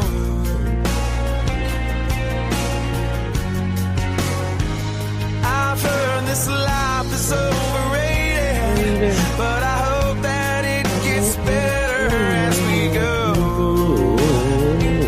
Oh yeah. Come on. I'm here without you, baby, but you're still on my lonely mind. I think about you, baby, and I dream about you all the time. I'm here without you, baby, but you're still with me in my dreams. Y'all still with me? This is for Scotty. Shout out, Scotty. Let's go. I know Scotty knows this shit. Let's go, Scotty. Let's go.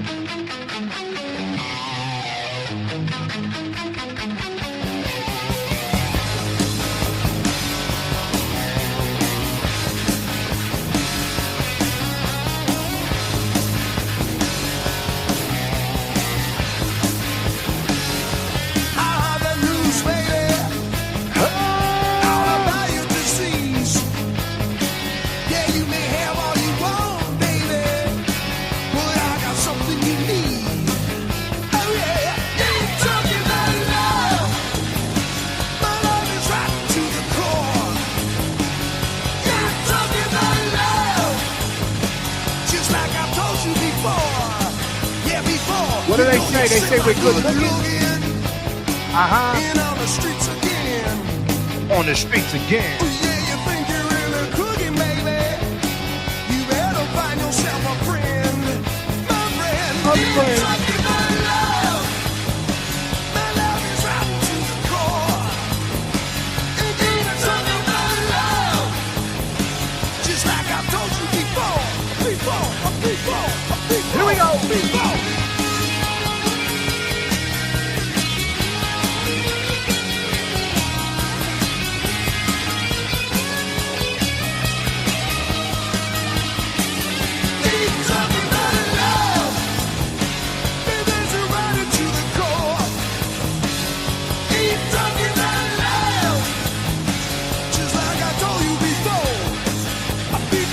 Here we go. I've been to the edge. There I stood and looked down. Come on. You know I lost a lot of friends there, baby. I got no time to mess around. So if you want it, got to bleed for it, baby. Yeah, got to bleed, baby. You got to bleed, baby. Got to bleed, baby. We ain't talking about that shit. God damn, Kevin. Jay Brill's in the middle of the club sleeping. He's like this. God damn. Nah, I'm Don't- just don't reading pass him a something. ghost. I'm reading something in the chat, just holding my head. Like, did I just read that? What's that, sir? I don't know, this Casey person. If you're going to put Lindsay up, it should be her and Yellow Ledbetter. That's what K Shred listens to in the parking lot in his red Bronco before going into court as witness. What the heck is Big Pearl Jam she's talking about. She's in the Twilight Zone, man. Yeah.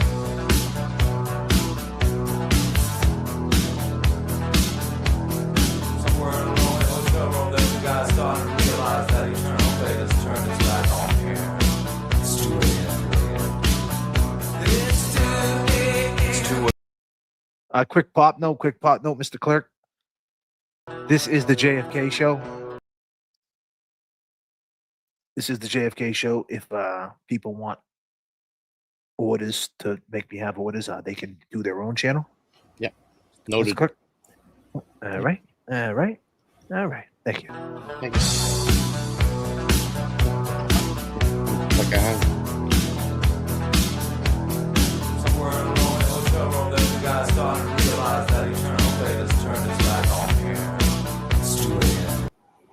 Hold on a minute. Let's keep it going. What are we doing, man? You need to match the energy. Light it up. Let's She go. wrapped the baby up and threw him in the trash. I guess he thought she'd get away, wouldn't hear the cries. She didn't realize how much the little baby had eyes. Now the baby race of babies that will hate the ladies that make the babies. And I ain't trying to gash up, I just scroll them how I see. Said it ain't no hope for the youth, and the truth is it ain't no hope for the future. I blame my mother for turning my brother into a crack baby. And then they wonder why we crazy. I blame.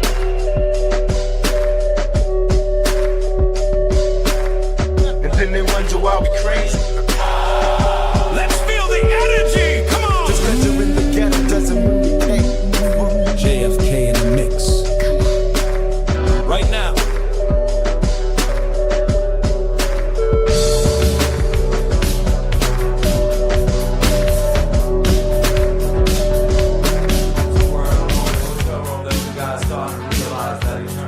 Come on, man. What's up? I'm working over here, son. Let's go. Let's go. It's 2 a.m. Figure it's gone. It's 2 a.m. The sun's still warm.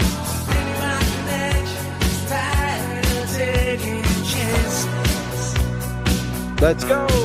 Yeah, there's a storm on the loose. Sirens in my head. Wrapped up in silence, all circuits are dead. Can I be cold? My whole life spins into a frenzy. Am I stepping into the twilight zone? This is the madhouse. Feels like being gone. My beacon's been moved on the moon and star. Where am I to go now that I've gone too far?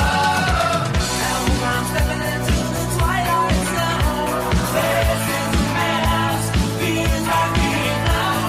My beacon's been moved on the moon and star. Where am I to go now that I've gone too far? You were gone to go. Good night. When a bullet hits the bone. Come on. You were gone to know. When the bullet hits the bone. Let's go. Falling down a spiral, destination unknown. Double cross messenger, all alone. Can't get no connection, can't get through. Where are you? Where are you? Well, the night weighs heavy on his guilty mind. This far from the borderline. When the hitman comes, he knows damn well he has been cheated. And he says, am I stepping into the twilight zone? This is the madhouse, feels like being gone. My beacon's been moved on the moon and star.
fuck outside.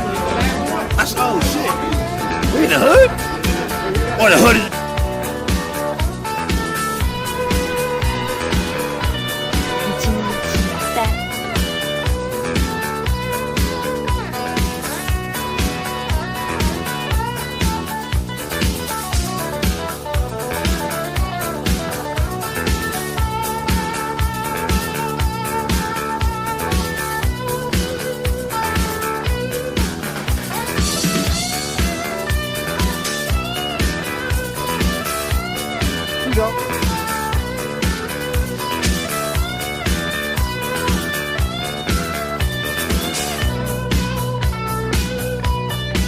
Here we go.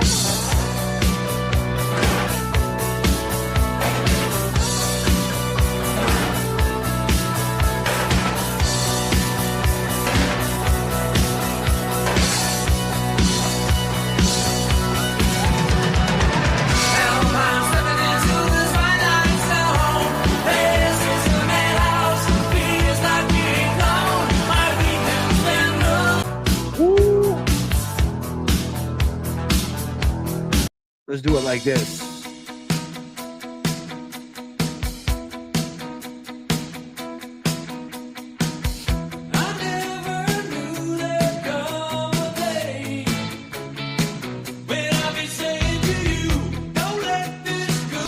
Whoa. Huh?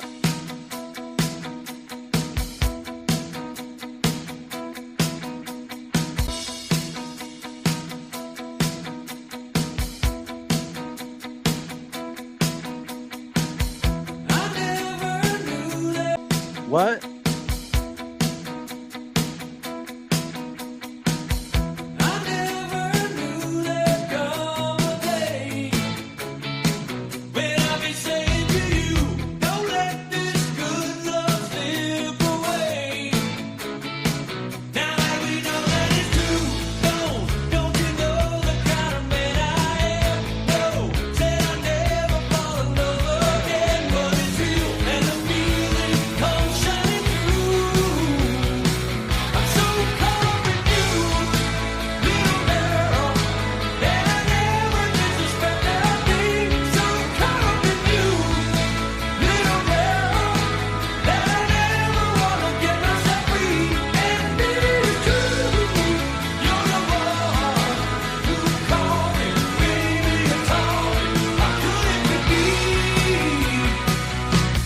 How's it go? It took so long to change my mind. Huh? It took so long to change my mind. I thought the love was okay. Huh?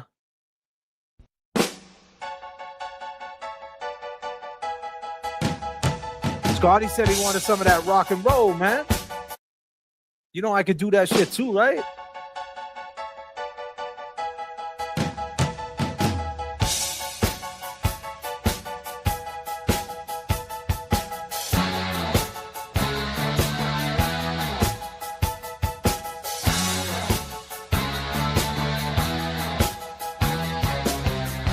Not in the way that you hold me.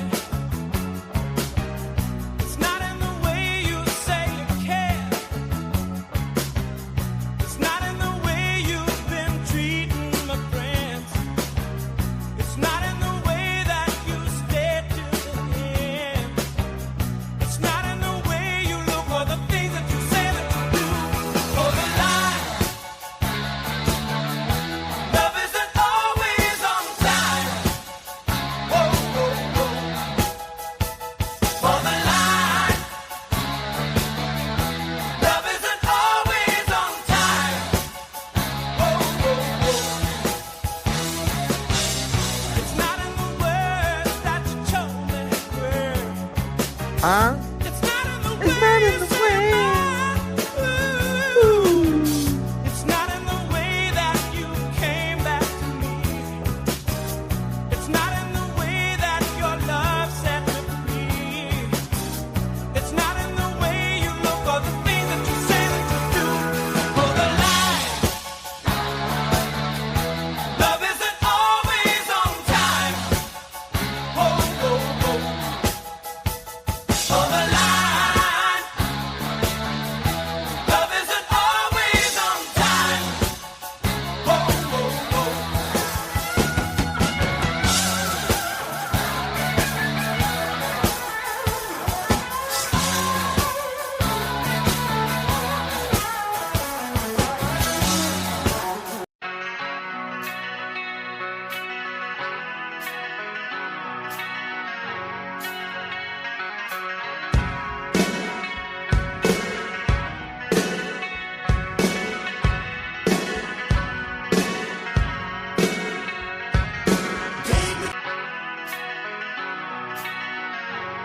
Long gamers, it is time to match the energy. Let's feel the energy.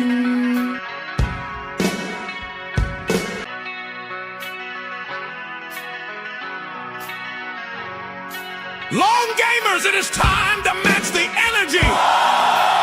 Let's feel the energy. J.F.K. in the mix. Come on. Get up.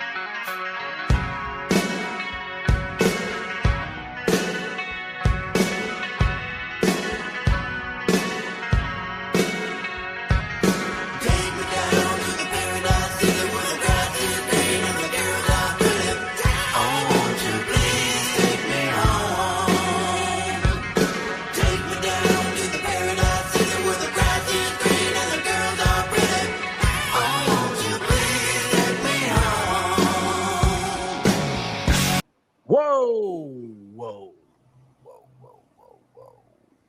Goddamn.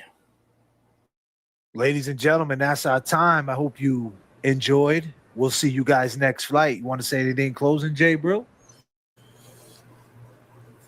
You know, I'm just happy that I get the opportunity to rock with you guys and, you know, try to help out the best I could in what we do. So appreciate all the long gamers. Much respect to you guys. And see you guys on next flight. I mean, we had a great conversation, man. If it wasn't for that little debate, Nick Rocco wouldn't have got spicy. We had a spicy Nick Rocco up here. We got information about Karen Reed. We got information. So that's the way it goes, man. And that's what we do over here, man. We shake it up, man. And we make things happen over here for sure. So, and it looks like I lost that debate to Nick. I ain't gonna lie. I mean, hey, you got your feelings about it. You know, it's just that, you know how I feel about, I just think it opens up a conversation on where we're at. And but at the end of the day, like I said, I'm stuck at I don't think it was investigated properly, and that's all I can say about the case right now. Yeah, I get it. I think we did a good job. I think, you know, break it down. I think, like, you know, when you have these two cases, it's so depressing. Like, you know, Tupac was it's depressing to think, like, damn, he's real. Like, you know, you're held on to hope that he might be alive, right? Like, man, you know. And then, you know, he's gone and it's closing that chapter. And then you think about, you know, that space and time and how far you came, and you go back, you know, that was 30 years ago, you know, and that's a great reflection to say, damn, man, like, we've been trooping these years, man, and how far we have came and where we're at. And should we be, if we have, you know, here we are, we're blessed to have a platform and an audience. Like, Tupac would be proud to think that, damn, you guys can, like, imagine if Tupac was here, then you guys click on a live button and have 300 people, 250 people watching. That's amazing. And so we got to have a level of respect for what we do and bring the truth and open up the dialogue and have passion and care.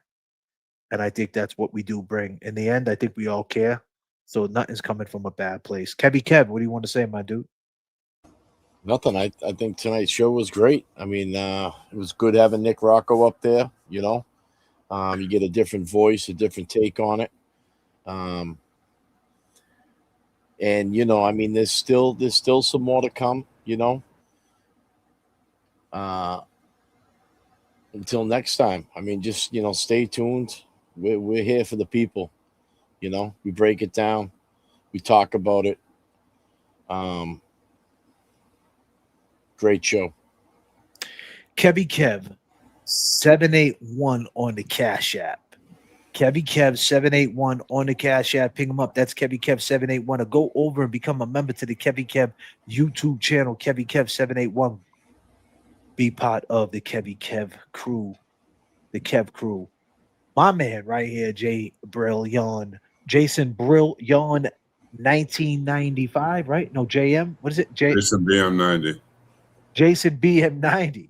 Excuse me, I'm 95. Got me all fucked up.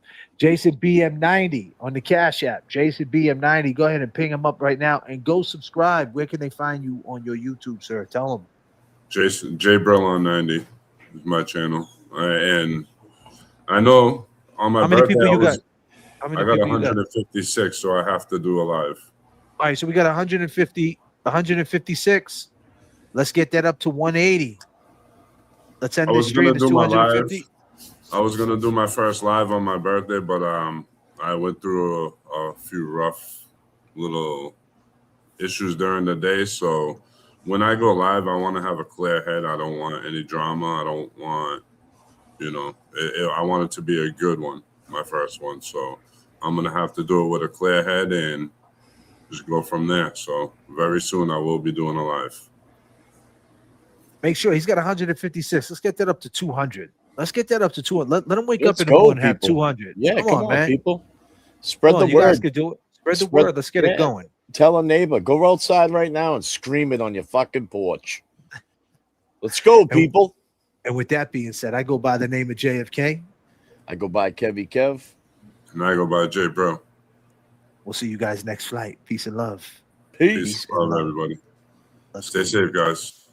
My brother. Thank you for coming up, man. We here. Love being here with you. Let's go. She wrapped the baby up and threw him in the trash. I guess she thought she'd get away, wouldn't hear the cries. She didn't realize how much the little baby had her eyes. How much the little baby had her eyes. Now the baby. Race of babies that will hate the ladies that make the babies. And I ain't trying to gas you up, I just roll them how I see. Said it ain't no hope for the youth, and the truth is it ain't no hope for the future. I blame my mother for turning my brother into a crack baby. And then they wonder why we crazy. I blame.